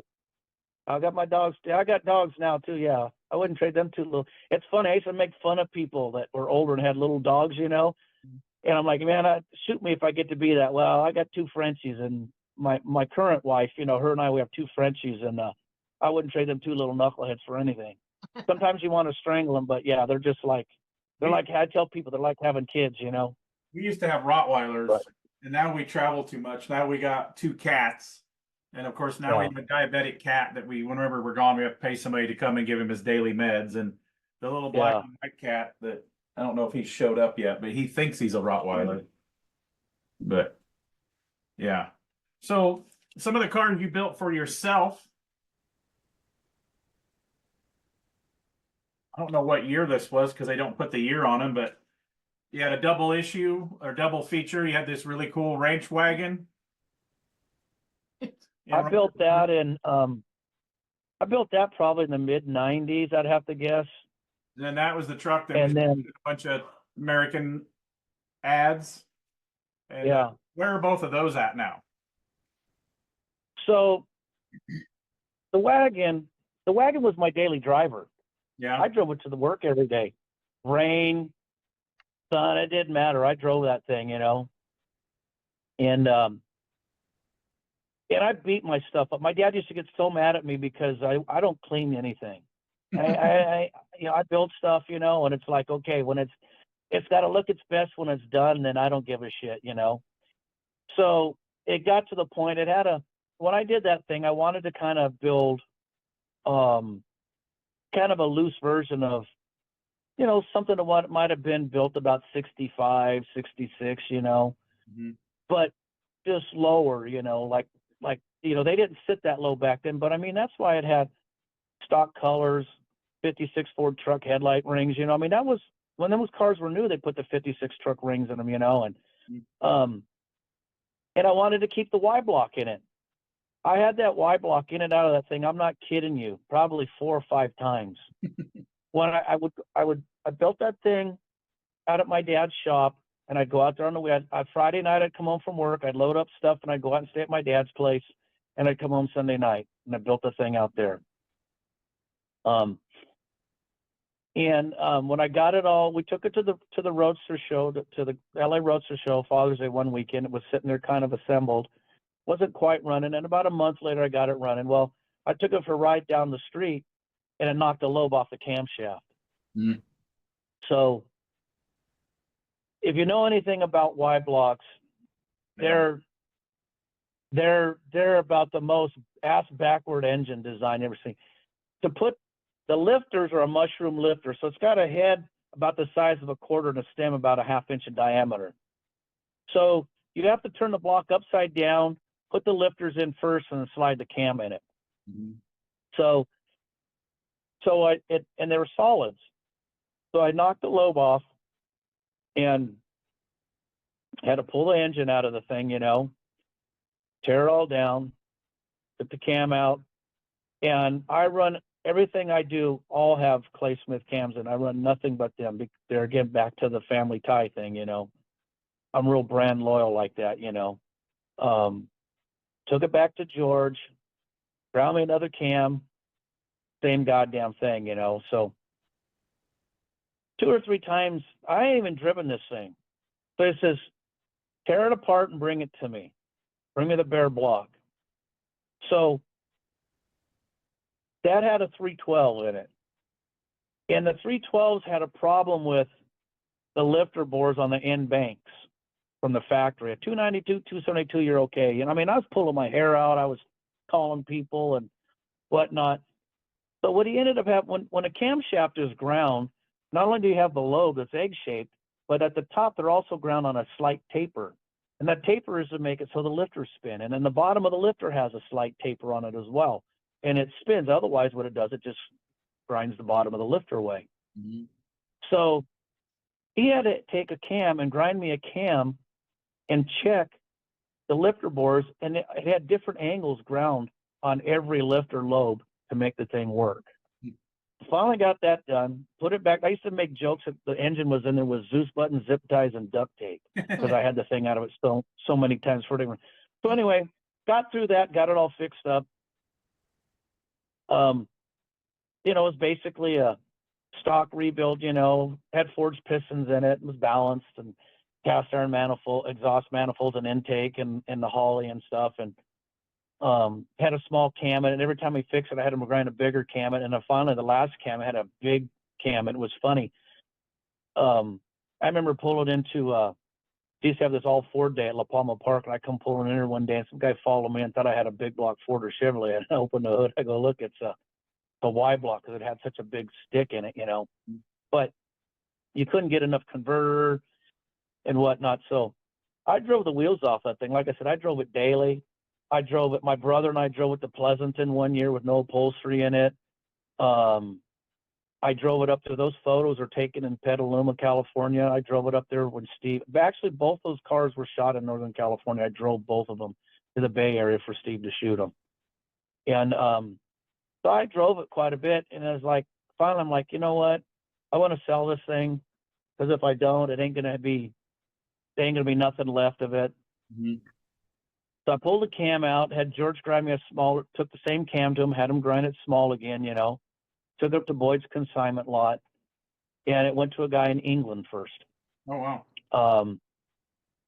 And then I had heard through the grapevine that when it was in England, they had, because it's all static, they had converted to airbags over there. The guy had it for a few years and put it for sale, and last I heard, it's in Germany. And that's been several years ago, so that's where that car ended up at. And it wasn't, it just had stock gaps. It wasn't gapped or none of that stuff. Like I said, the chassis was all powder coated. I used to have issues with it vapor locking, I plumbed it all in stainless, and, I'd go home, jack it up on 4 jack stands and pull all the fuel lines off of it and run them on the outside of the frame rail. And finally what I did is I built a return system for it. So it had a mechanical fuel pump, and it went in, returned, it went through a check valve and went back, and I never had any issues again, From the sale of that comes along the green truck. So the green truck was, my brother Gary and I were walking through the Long Beach swap meet one Sunday, and it was sitting on a trailer. And these 2 older gentlemen had it, and they had bought that in a 35 truck from somebody, and there was no engine in it. Was painted kind of a copper color. It had those it still had all the mechanical brakes, but it had full disc hubcaps that looked kind of like 56 Plymouths. It was like an accessory hubcap back in the day. Had like a 50 Merc steering wheel on it, It looked like it might have had some kind of a Oldsmobile or something bolted in it because the radiator 2 necks were blocked off, and it had a GM voltage regulator and stuff in it. And I remember running my fingers along all the fender beads, and they weren't all destroyed like, they're trucks. Trucks got used and beat up, Mm-hmm. And I told my brother, I go, man, we should buy this thing. And at the time my brother had money, I didn't have any money because there again, I had an old lady and kids at home, so I didn't have no, I'd go out and work in my garage, and I had what I called my toolbox money. So I worked on cars for people at home, and then when I get a stack of money, it went into my toolbox and for whatever project I was working on or whatever. So anyway, so my brother bought it, and I think he paid somewhere around $2,000 for the thing. And like I said, it was pretty decent. The grill shell had been chromed at one point in its life, so you know how they start getting all scuzzy where the chrome starts turning to rust and whatnot. And so bought that, and it was in my backyard. And at the time, my brother worked up at Peterson Publishing, and he worked at a magazine that they had started called Event Scene. And what they did was he went to all the Peterson events, whether it was a 4-wheel drive event, they had the off-road stuff, they had the Street Machine Nationals, they had a bunch, they had the sport truck thing because that was just coming on. So he was going to all of those, and he was working at that deal. So we started talking about it one day, and I go, you know what? why don't we see if we can moot some parts up? We'll build a chassis here at the house, at my house in my backyard, you know. Excuse me. I'll use all our Fat Jack, you know, 4-bar stuff for the front and rear, you know. Mm-hmm. And so we sit down and he penciled out kind of a deal. And at the time, Peterson had a classic and custom truck book or something. Forget what it was. And I forget the fellow's name that started the first editor there. Well, my brother was friendly with him. So he went in there again. So we did some articles. I had my brother tear it all down to a chassis. We mooched some parts from Pete and Jake's. I went through the catalogs, mooched some stuff from TCI, got some stuff from Superbell. Goodyear, you know, we got tires from Goodyear because Goodyear used to, there again, you know, used to sponsor us back in the day. You know, Boyd gave us some wheels. There again, like I said, I mean, you know, the connection with my dad with Boyd goes back, you know, to the early mid 70s, you know. So anyway, so I built this chassis at home, and the intent was to build just a beater out of it. And I didn't want to put a small block Chevy with a stock trans and rear end because that's how my 46 that I drove to high school was. Mm-hmm. And excuse me, if you've ever driven something with an early Ford box and rear end, there's nothing wrong with as long as they're good and you don't get out there and start beating up on them. But if you start snapping the clutch and trying to do burnouts and shit, you're going to blow clusters out of it and shear axle keys and ask me how I know. So I told my brother, I ain't doing that. I'll build a real chassis for it, you know. And that's how it started. And then he did the articles. I had it all set up in my backyard, was all assembled. At that time, Chevrolet had just come out with these 330 horse crate engines. And some guy my dad knew was a claimer racer and had one. And we bought it for like $2,000 or $1,500 or something. It was brand spanking new, you know. So we went halfers on it, and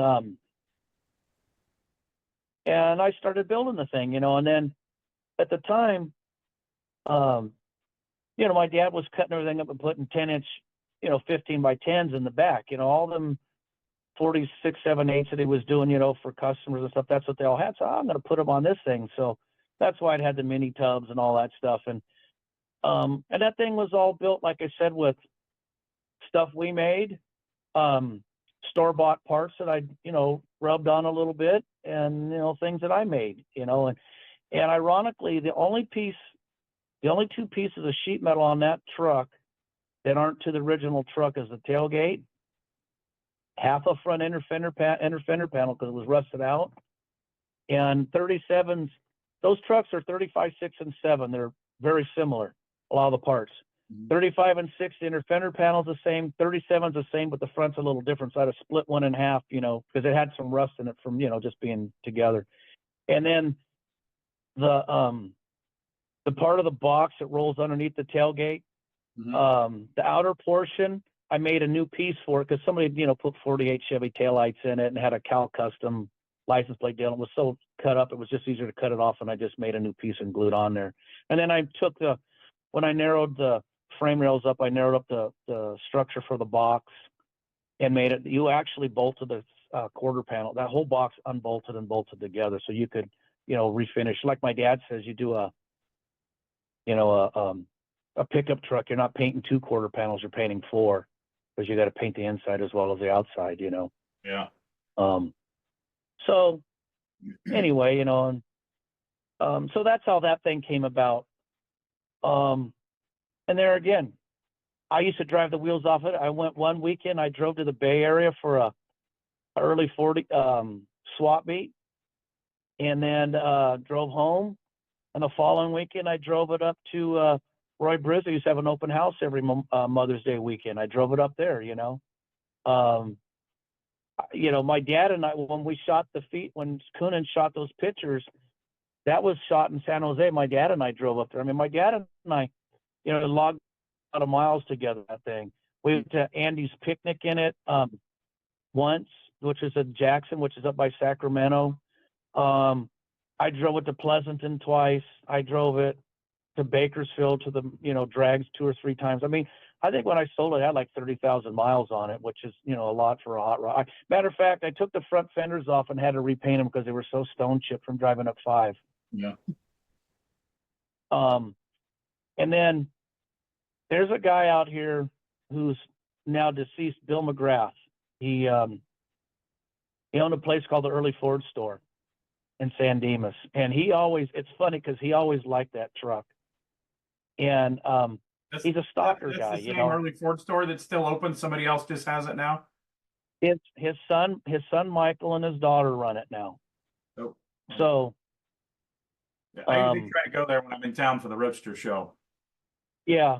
And I tell people, if you're looking for it, he's probably got it. If it ain't there, he's got it at one of his warehouses, and they got a lot of stuff. So anyway, Bill always liked it, and it was funny because everything he's got has got flat motors in it, And anyway, at the time, we went on our early times midwinter rod run up there, and he had this restored 40 standard 2-door sedan out back.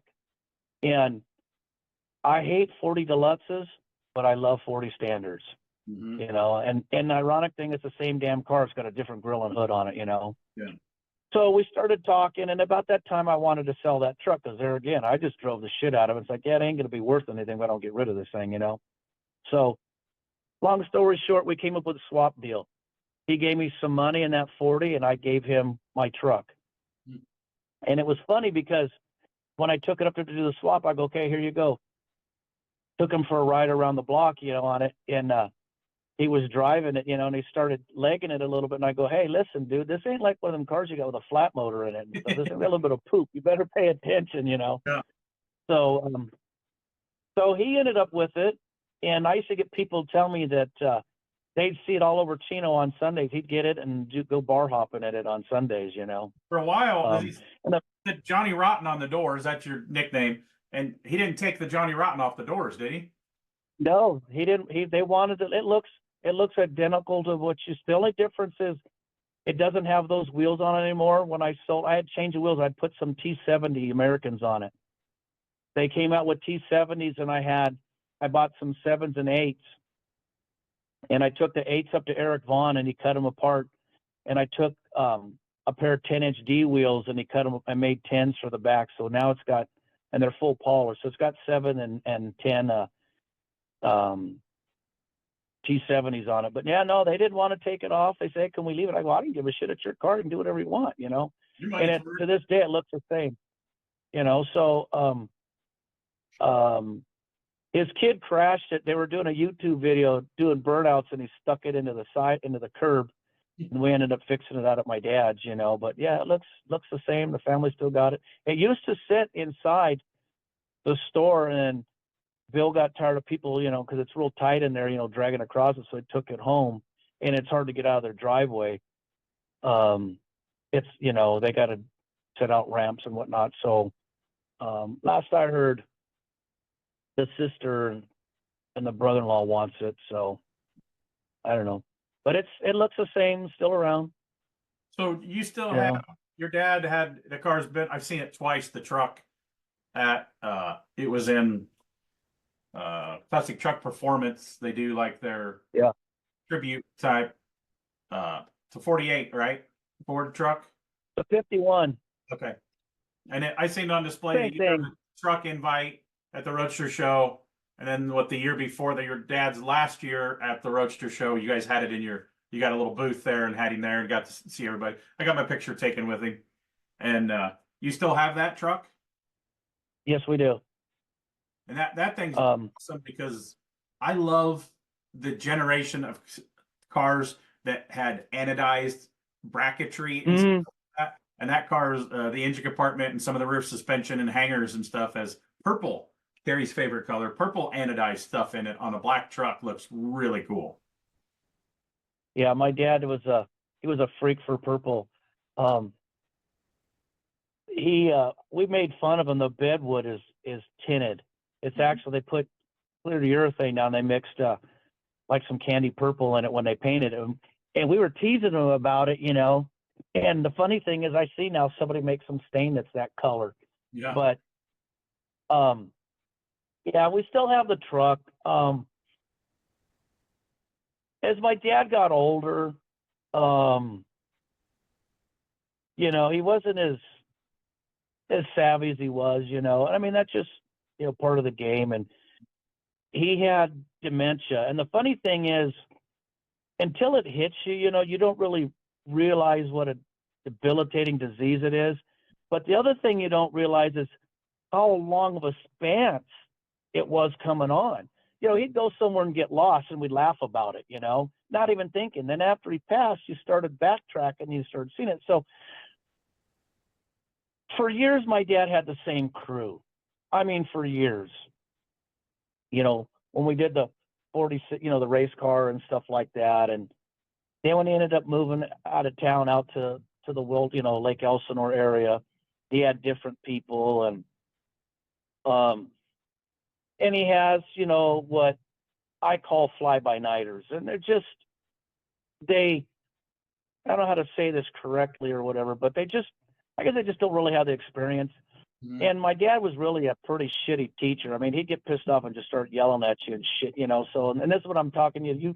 You met him later on in life, and, you know, he was totally different earlier. And people that knew him. Because there's a reason I don't have employees, because I would be the same way, I think. Yeah. Well, dude, trust me, I had a guy work for me for like 8 years, and he was really good at first, you know, and he just, you know, really turned out kind of weird. And then when he was gone, you know, he's worked for a lot of different people. They all say, oh, well, did he have this? Did he have that? And it was like, really? You know, they knew what his MO was. And it's like, an employee doesn't realize when you're the guy whose face is on the door, you know, mm-hmm. all the shit you got to do. All they got to do is do what you tell them. Mm-hmm. And hopefully they're savvy enough to do what you explain to them, you know. And I didn't want to be to him like my dad was to all of us, especially me. I mean, dude, I can remember being on the road with a truck and trailer and coming back and talking to my girlfriend at the time and saying, hey, I'll be home about 2:00. And I've been gone for 3 weeks, you know, and she's gone to go to the store to get shit. We're going to barbecue and whatever. I pull up in the truck and trailer, and Conklin and I have been gone. My dad said, okay, put your work clothes on. We got shit to do, because the people that were there couldn't make the shit happen, you know? Mm-hmm. So that's the mentality that I grew up with. So yeah, so I get the deal, you know, and I wish I had somebody sometimes, you know, but it's like, sometimes you're just better off without them. I mean, you ain't going to get as much done, but it's like, I'll take a day and just go do running. Mm-hmm. And people will tell me, how come you don't send your wife? I go, well, here's the problem. You need a part or whatever it is. You send them to go get it. If there's a problem that they don't have it, they don't know what to do. They don't know if there's something else that'll do the same job, mm-hmm. or not. And the other thing too, that as I've gotten older too, it's the part where you got to go and show your face, and, you know, it's the human part. Hey man, hey Tim, how you doing? Hey Carrie, how you doing? You know, and you got to do the shuck and jive. And I mean, I don't mean by shuck and jive, but you know, you got to do that to have the, you know, and let them know that you're not just over here using them up, you know. Mm-hmm. So yeah, I mean, you know, there's, you know, the grunt work. I mean, I wish I had a kid that could come and help, you know. My kids are, I don't know, I think my oldest one is 31 down to 23, you know, and I have the two oldest ones are sons, and they both live out of state, and they really didn't, you know, get to come and do this stuff. So, my wife has a grandson that's about 14, and he's kind of, you know, wants to learn a little bit, and he comes sometimes and helps me, you know, and you know, but he's just kind of learning. But yeah, there's times like, you know, you got a bunch of bolts you got to go glass bead to send to the zinc platers, you know. It's like, yeah, you don't need to be doing that. You need to have a kid, you know, that here's how you do this thing, you know, to make it, you know, more effective. But I don't care. I just, you know, I go from one point to the end, and I do pretty much the stuff I work on, you know. Yeah, The people, that's how I am. they I know. work by myself, and still building cars is my main living. I leave on some Thursdays and come back Sunday and do some announcing gigs in the summertime, and everybody's like, "Well, what do you haven't done while you're there?" Nothing. But I know somebody's not milking me for money and not getting stuff done, and they're not screwing stuff up because we've had some people in the past, and it's like, Well, here's the thing that they don't get. It's like my dad used to say this: what we do for a living is the customer's hobby. yeah, The bottom line, they're making their house payment, they're feeding their kids, yeah, they're putting clothes on their kids' back. If they got to go to vacation, they got to go do that. You're the last deal, but this is your livelihood and the people that work for you. yeah, And most people that are quote unquote employees, they don't get that shit. It's like, hopefully you get somebody that's savvy enough, where you can give them some direction, and make it happen. But the thing is this is your job, but you got to be efficient because this is this guy's hobby. This guy can pull the plug and then you ain't eating, man. yeah. And a lot of people don't look at it that way. I mean, I think that's why I've always if stayed you, slow. I mean, this is my 30th year, and I've talked about that. Like one of the podcasts, and the one collector guy, he goes, "Man, is that why you never built your shop up big and have 10 or 12 employees?" One, I always wanted to build hot rods. I never dreamed, hey, I want to manage a crew someday. Well, early on, correct. it's not as bad now after 30 years, but your first 15 years, you can't. I always could never trust my guys to pay. I mean, I can't count how many years. Oh, we're going to be a little slow. It's the holidays. I seen another known guy, but he's a smaller shop out of Texas that posted that on Instagram. Oh, guess what? My customer that I've been thrashing on this car just said, "Hey, we're going to be a little slow the next few weeks because it's the holidays." And it's like, Yeah. yeah. So I think that's why I've always People, stayed slow, because then the slowdown times Small, doesn't, what I say, slow. why I've stayed small is the slowdown times doesn't affect that you're not worrying about paying this guy, so then I I can got a pick and choose the 1,200 stuff square foot building that I rent. And in the heyday, my dad always had, I can remember back in the 80s going over to the landlord and give him a check for $5,000. That's just to pay the damn rent. And That's then you 80. got That's 4 or 80s 5 money. employees. Mm-hmm. Yeah. And it's like, and I tell people, they go, and I get people, I got a buddy of mine who's like, oh man, like I said, I don't know how to do YouTube, as far as people tell me, oh, you need to make these YouTube videos, you need to do this shit. Like, it's hard enough for me to take pictures of junk I do and put on Instagram, for people to see, I'm gonna have to use And that. I'm just gonna start calling it Instagram. I don't like Instagram, and he is so Instagram. Well, I don't have Facebook right now. Somebody hacked it, so I'm only Instagram right Yeah, now. I like Instagram. Well, now I never had Facebook before, and now when you put stuff on Instagram, it goes. My brother put me on Facebook when we did that memorial thing for my dad, but it goes right over. And I mean, and I don't even. You know what? To be honest with you, I like looking at. I love early '70s and mid '70s funny car stuff. Mhm. And I love looking at that kind of stuff. And that's kind of what I do. And like I said, I just post pictures of what I do, not. And half the time I forget to do it, but I just do it to show people different ways that you can do stuff, Yeah, there's always I have that several asshole. What is his name on there? Rod Builder, that always puts, "When you gonna lower it?" I'm always mad. This thing that's hammered is like, "Oh man, that'll look better if you lower it." And he's like, "Yeah, whatever." Yeah. That is what it is, I mean, I listen, Tim, I like joking with everybody too, I grew up with thick skin, but I mean, people call me all the time and they ask me questions about these round cars, and I'll tell them, hey, this is what I do, this is how I do, these are the parts I use. I don't give a shit, because I look at it this way. I ain't a threat to anybody, and nobody's a threat to me. Mhm. My ex-wife asked me when we were in the 90s, when we had our shop in Stanton around the corner from Boyd, and ironically, my ex-wife, my ex-mother and father-in-law and my dad knew each other since they were 17, 18-year-old kids, so we all grew up together, and they were into cars too, and as a matter of fact, my brother-in-law, him and I don't call him my ex-brother-in-law. He's still my brother-in-law, man. We're real tight, And it's funny because she asked me, she goes, well, aren't you guys competition for one another? And I said, no. I said, my dad builds cars a certain way. Boyd builds cars a certain way. Lombardo was down the road in Huntington Beach. They build cars another way, ironically, we used to do a lot of work for Boyd. My dad did work for Boyd back in the day when Boyd was working out of his house. That's how far back it goes. But I would tell people, you don't come to my dad's for a Boyd car.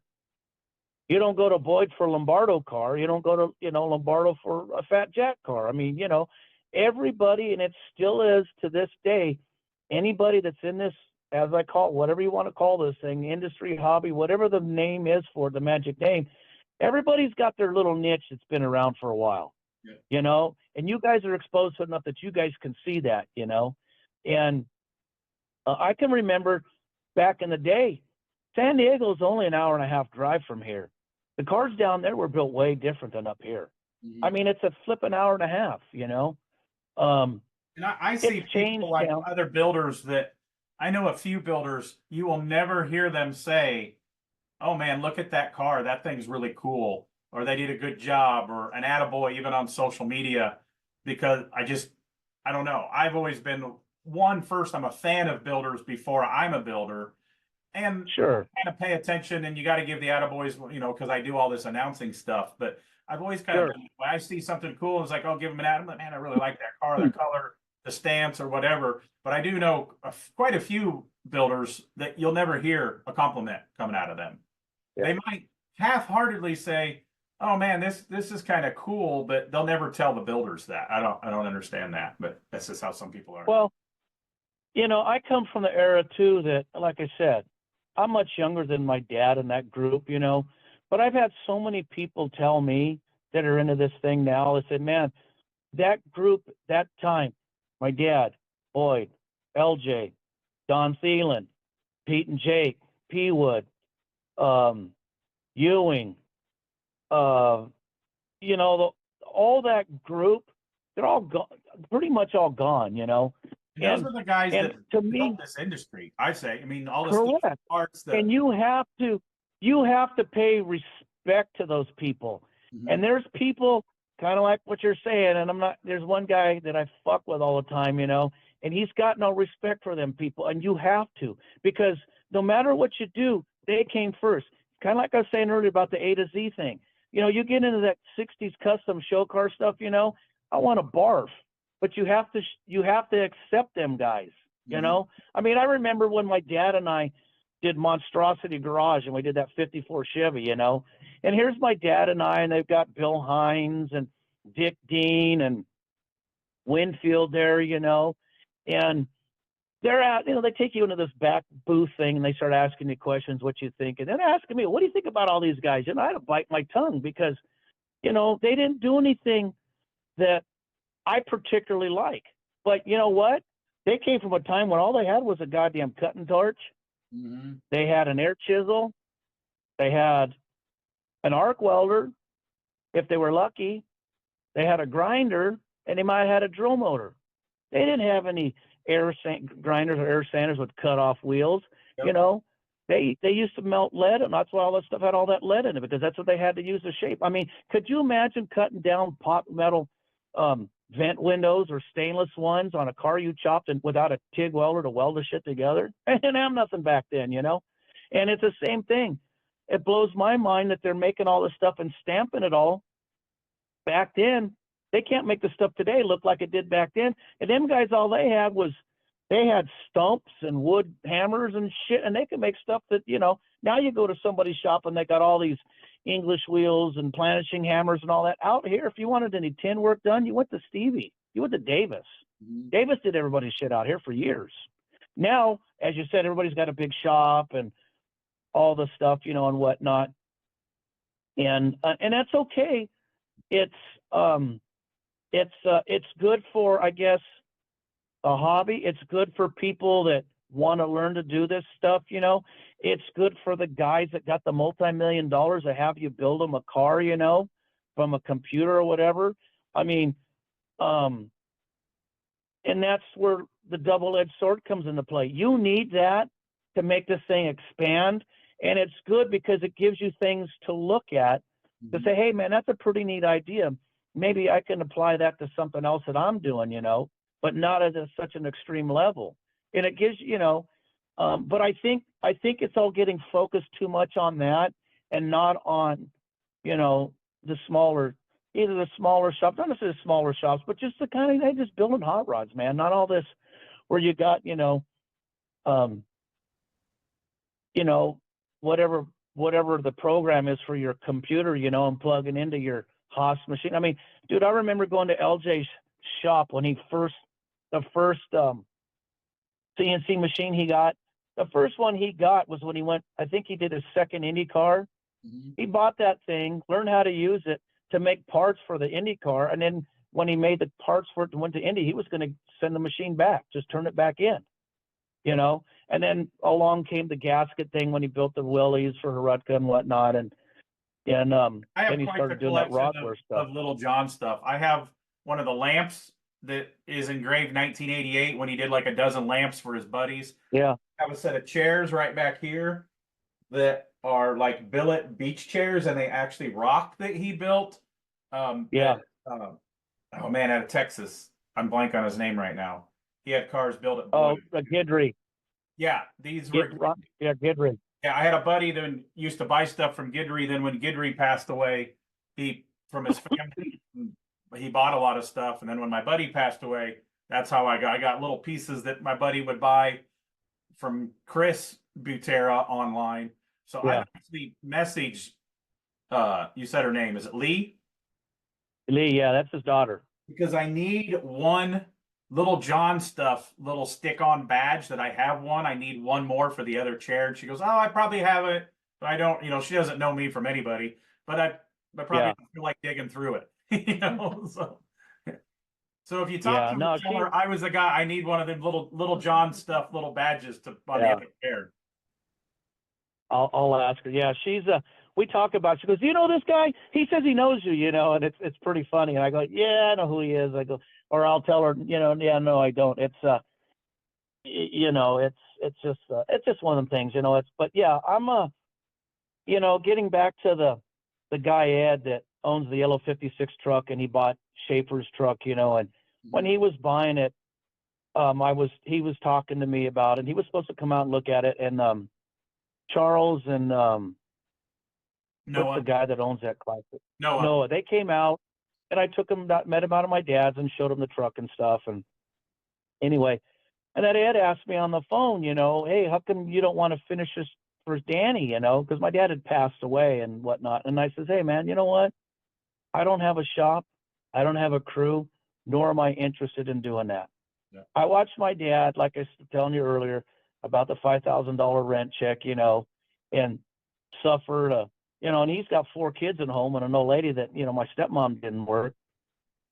And it's like, and you end up storing everybody's shit for free too. Like you said, the guy you work at the guy's car, I don't have any more money or I'm out of dough, and it's like, so you're storing it, and I don't, so who's paying for the square footage? They're not going, hey, Tim, let me give you a check for $500 or whatever for my car sitting there, for the last month or whatever the case is, So, yeah, there isn't,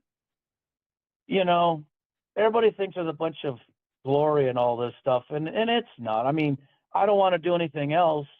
I don't play sports, never did. I mean, I couldn't throw a ball. If you'd put a gun to my head and said, throw the ball across there and hit the target, I'd tell you, just shoot me. I mean, I that's my gig. I mean, I watch. The other night, my old lady and I went to have dinner, and we were sitting in the bar eating, and the football game was on, and I know enough to just see what's going on, but I won't stop and sit down and watching that shit.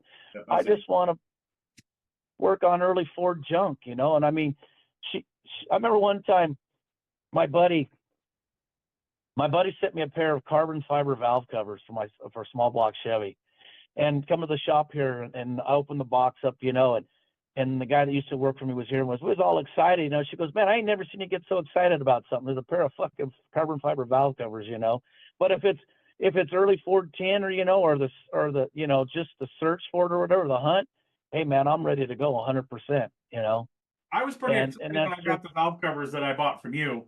I got to get them re-anodized yet. That I got.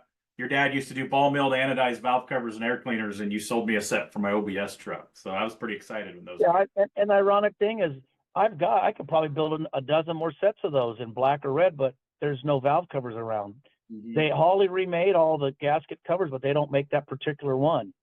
And I've been kind of looking for, I've had a couple people ask me about making those parts, and there's some bits and pieces, and I thought about it, but it's like, to me, it's passe, the billet thing,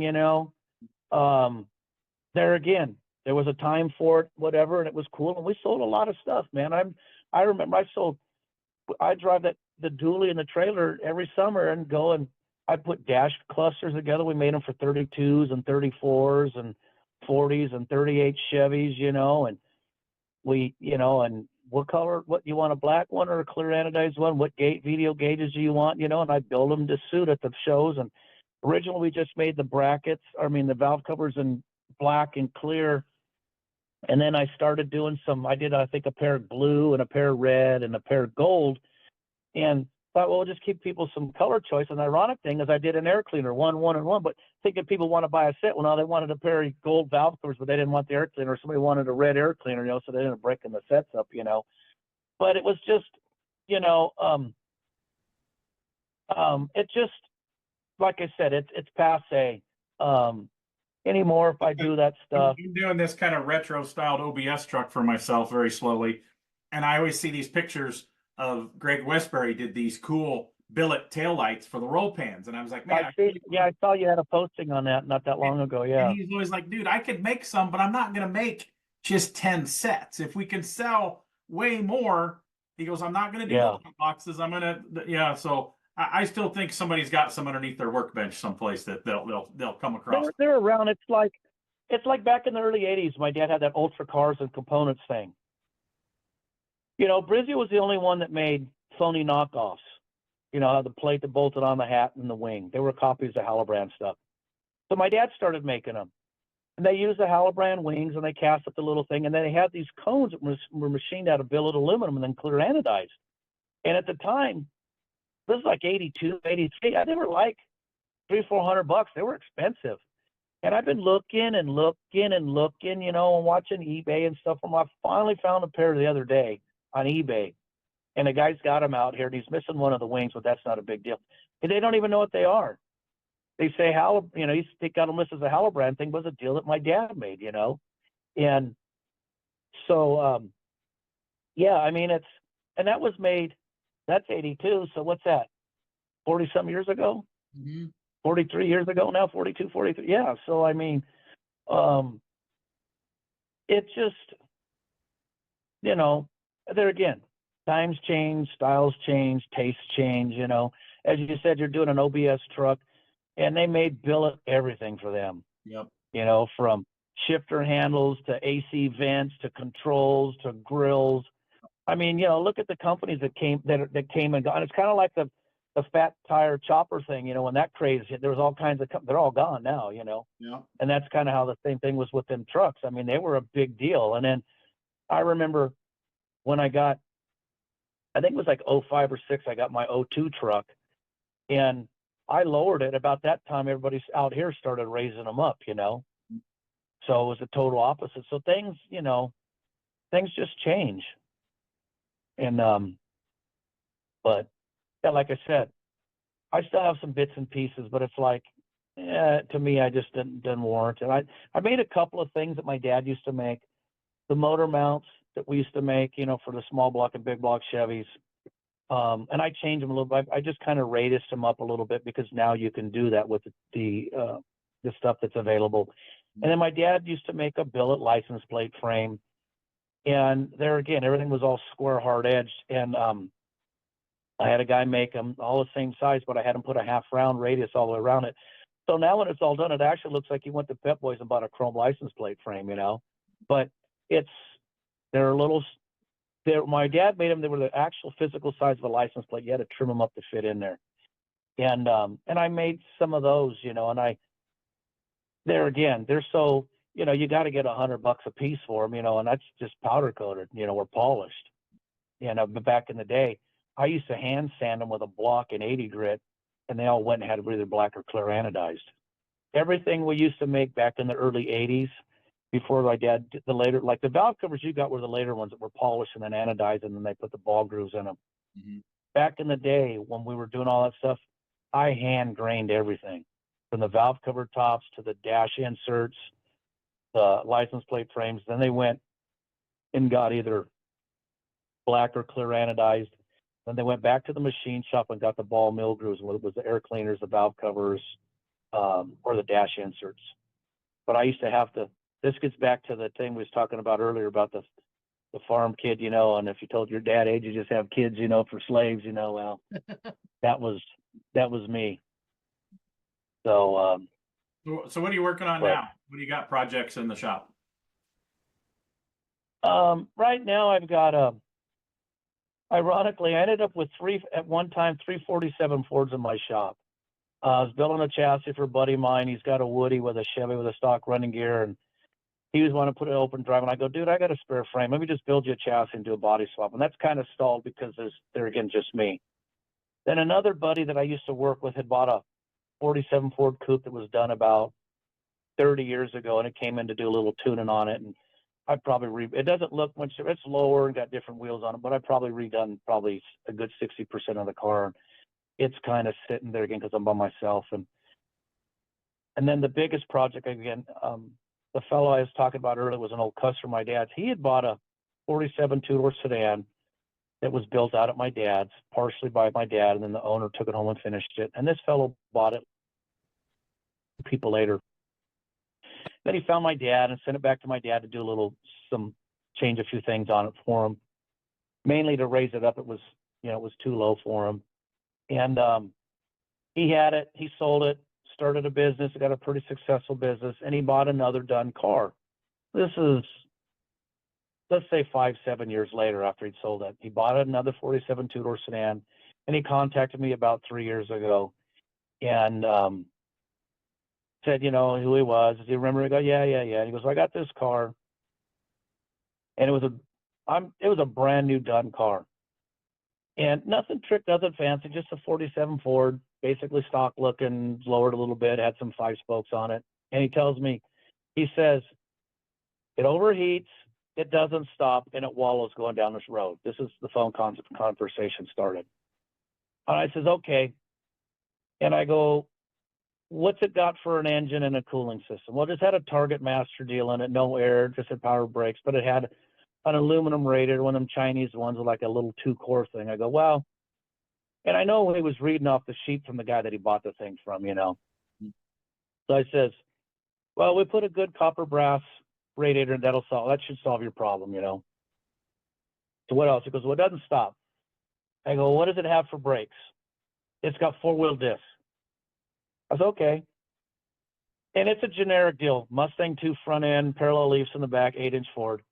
And it had those GM disc brakes that they sell that goes on the rear. They're off like a front-wheel drive Seville or a Olds Tornado. And them things, they don't work. You can't get enough pressure unless you do a hydro booster. This thing had like a 8-inch single diaphragm booster. I says, all right, well, we could either upgrade, put a hydro booster, we'll just take them off, put drum brakes on the back. That's probably the easiest thing. He says, what else? He says, well, it wallows going down the street. And I says, well, does it have sway bars on it? He goes, no. I said, okay. And pretty much all them round cars, I put a front and a rear anti-roll bar on them. And it really, even though as low as I make them, they really helps a bunch. Makes the drivability a lot better. And then like me, I like to drive my stuff. And I'm not saying, from here down the street. I mean, my 41 Merc I'm working on at home, I'm hoping to get it done by October to drive it to Oklahoma again. That gathering at the Rock, I mean, that's what I want to do. And I want to do some other shows. I'd like to go to a Good Guys Hot Rod of the Year thing in Tennessee, and I'd like to go to Alloway's thing, that Triple Crown, just to be there, but I ain't going to fly and I'm not going to tow anything. I'm going to drive my junk and, leave the dead bugs on it. And, I drove and I ain't afraid. But so anyway, getting back to this other car, he brings it to me on a rollback. I start looking at it. Well, the front end, the reason it wallows is because it's got this coilover conversion on the front, and they spanner the springs all down, so there's no tension in the thing. I go, okay, we need to put some springs in it. And then it had all bolt-on stuff. It had a bolt-on rear parallel leaf kit. It had a bolt-on Mustang 2 front crossbar. I'm like, dude, I go, I don't work on this stuff. And I go, I really don't dig this. This stuff should really be bolted on. I said, bolts are welded on. Bolts can come loose, So So we started working on it. The wiring looked like 2 5-year-old kids did it. They converted the stock 47 Ford steering column to a automatic column, which is kind of a fish and shift deal. Didn't have a reverse lockout or anything, or park lockout. And anyway, long story short, I threw probably 90% of the car away and built them a whole new car. Yeah. You know, half the paint, you could take a razor blade. It was painted with some kind of single stage, and I don't know what the deal was. I don't know if the primer was sanded too fine or what, but you could take an actual single edge razor blade and come off in sheets. Some of the body work, it had too much mud in it, you know, so it just needed to kind of be blocked down. So anyway, build them, you know, you scavenge what I could and build them another car, you know, build them a new car. So it's at the upholstery shop right now. We took the fender moldings off because he wanted those off, left the belt line molding, took the bumper guards off, you know. So it looks basically, you know, stock. It's got, it had an 8-inch wide Torx thrust D on the back. I put 8.5s. I lowered it a little bit. When I build all these later cars, I stretched the wheelbase an inch on it. So I moved the front axle forward, raised the front crossmember up in the chassis. So when you look under the front, you don't see the rack and pinion hanging below the front bumper and stuff like that. Just got a Target Master engine, pull the heads off, put an RV cam in, you know, a little splitter in it. The dash, you look inside and it, you know, I bought Dakota Digital, makes an analog gauge. It looks stock, you know, put those in there. Got a van. So basically just a nice, clean, kind of stock looking hot rod. Doesn't sit nowhere near as low as I like them. It's probably lower than he wants it to be, but I can adjust it a little bit. But that's the main project that I'm working on here, you know. So okay, we've talked for almost 2.5 hours here. One, I don't say I build cars for a couple of private guys, and I'm always trying to get them. I want to do a modern interpretation of the orange car with maybe like a twin turbo motor on it instead of a blower motor, and I'd like to do that. I got a guy that wants me to do that, and he keeps begging me. I'm like, dude, I ain't building no more cars. He goes, you build whatever you want. He wanted to go get a Kazi shotgun with dual turbos and all that stuff, and I'm like, dude, I'm done. You know, he wanted to go try to do the Riddler thing. Send him my way. I don't want to do a Riddler car, no, but yeah. That ain't my bag. I mean, and like I tell him, I go, another friend of mine was telling me that over Thanksgiving from the Striegel family, you know, and he was saying, oh yeah, he's seen that thing that Kendig had built and won the Riddler with this year. And he goes, let's go do that. I go, you got about $2 million in 5 years? I says, I don't. I said, that's probably $1 more million to that car. Well, that's what I told him. I said, that's probably short. And I go, I ain't into that shit. Like Butera said, he used to tell me when I was a kid, he says, you know, the only reason they make trophies are people with their dicks too short, you know? I ain't that guy, man.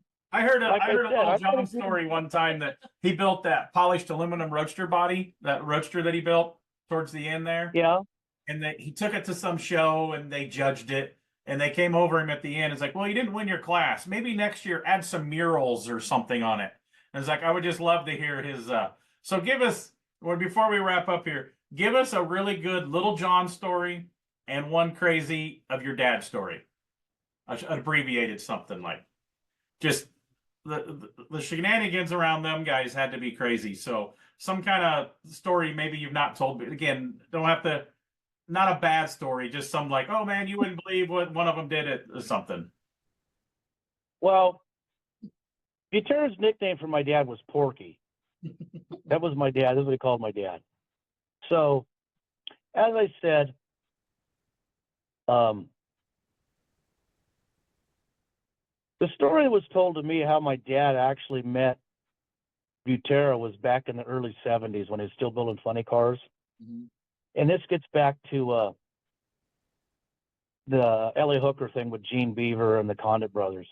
So, if you know anybody that knows anything about early 70s drag racing, Gene Beaver's nickname was Uncle Beav, as everybody referred to him as. So my dad was looking for, at the time, a Hallebrand quick change, a 301. And at that time, LJ and Woody were putting him in funny cars. And they used to build these girdles across the back because they just blow the spur gears right out the back, you know. So my dad goes over there with Beaver, you know, to buy this quick change, which I still have. It's a magnesium quick change, and it came out of the Stonewoods and Cook's Mustang funny car. Wow. And John, with his attitude, was so cocky and so bad, my dad wanted to kill him before he even fucking left. He ended up buying it, and there again, they became good friends. But Richard Conklin, going back to him, used to tell me this story. And John told me when we built that aluminum car you're talking about, when we were building that, I went over there and helped him do it. And when everybody would go home, him and I'd work at night on it. And he was telling me the story that. So back in the early 70s, Butera built a funny car for Shirley Muldowney. And there again, all them drag racer guys, all that knew each other, they all hung out, and they all were cut from the same cloth. So Beaver comes over, Uncle Beav, and tells John, he says, hey, you got some big drill bits and a drill motor, half-inch drill motor. And John said, yeah, it's over there in the cabinet, you know. Didn't pay no attention, didn't know what the hell he's doing, went on about his business. So, and this is when Davis was working for John. So Beaver proceeds to go over, and, you know, and then funny cars, I do a tin seat pan for the driver. So Beaver goes over there and drills a hole in it and proceeds to put a trailer hitch bowl in there. This is Shirley Muldowney's car. So she comes over to get fitted to the car or whatever a couple days later, you know.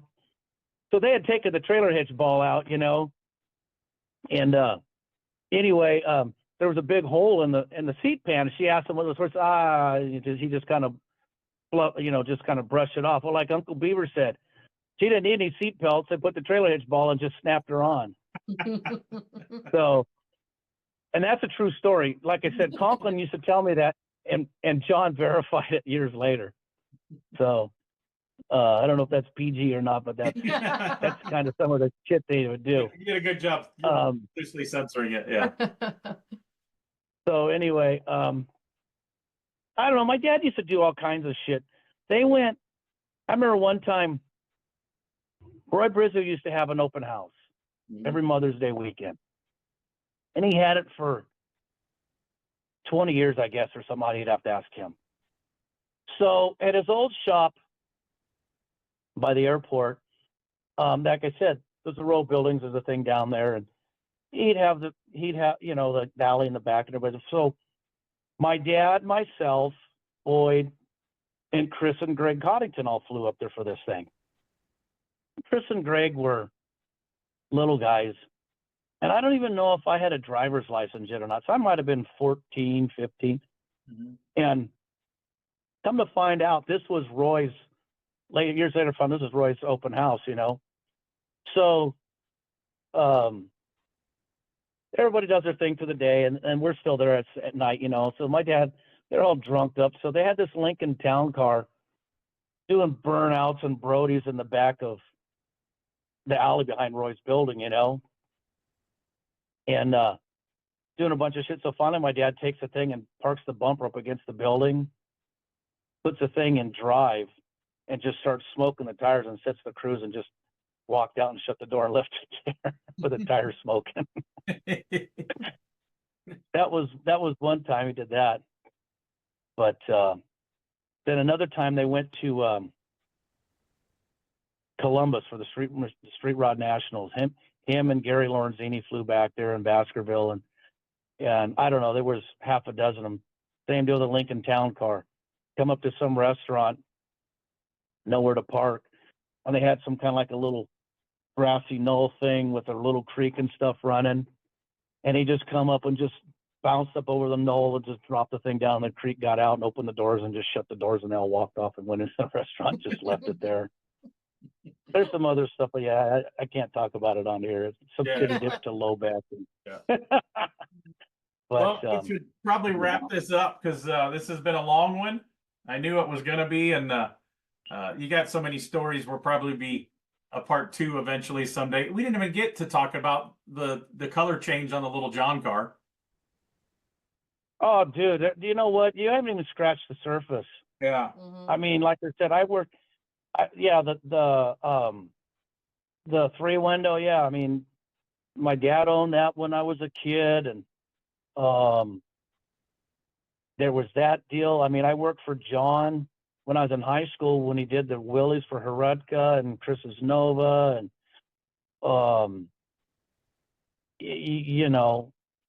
we did when we did the Goodyear tractor when John was working on my dad's place. We did some Buicks for SEMA and for the Street Machine Nationals when it was in Springfield, Illinois.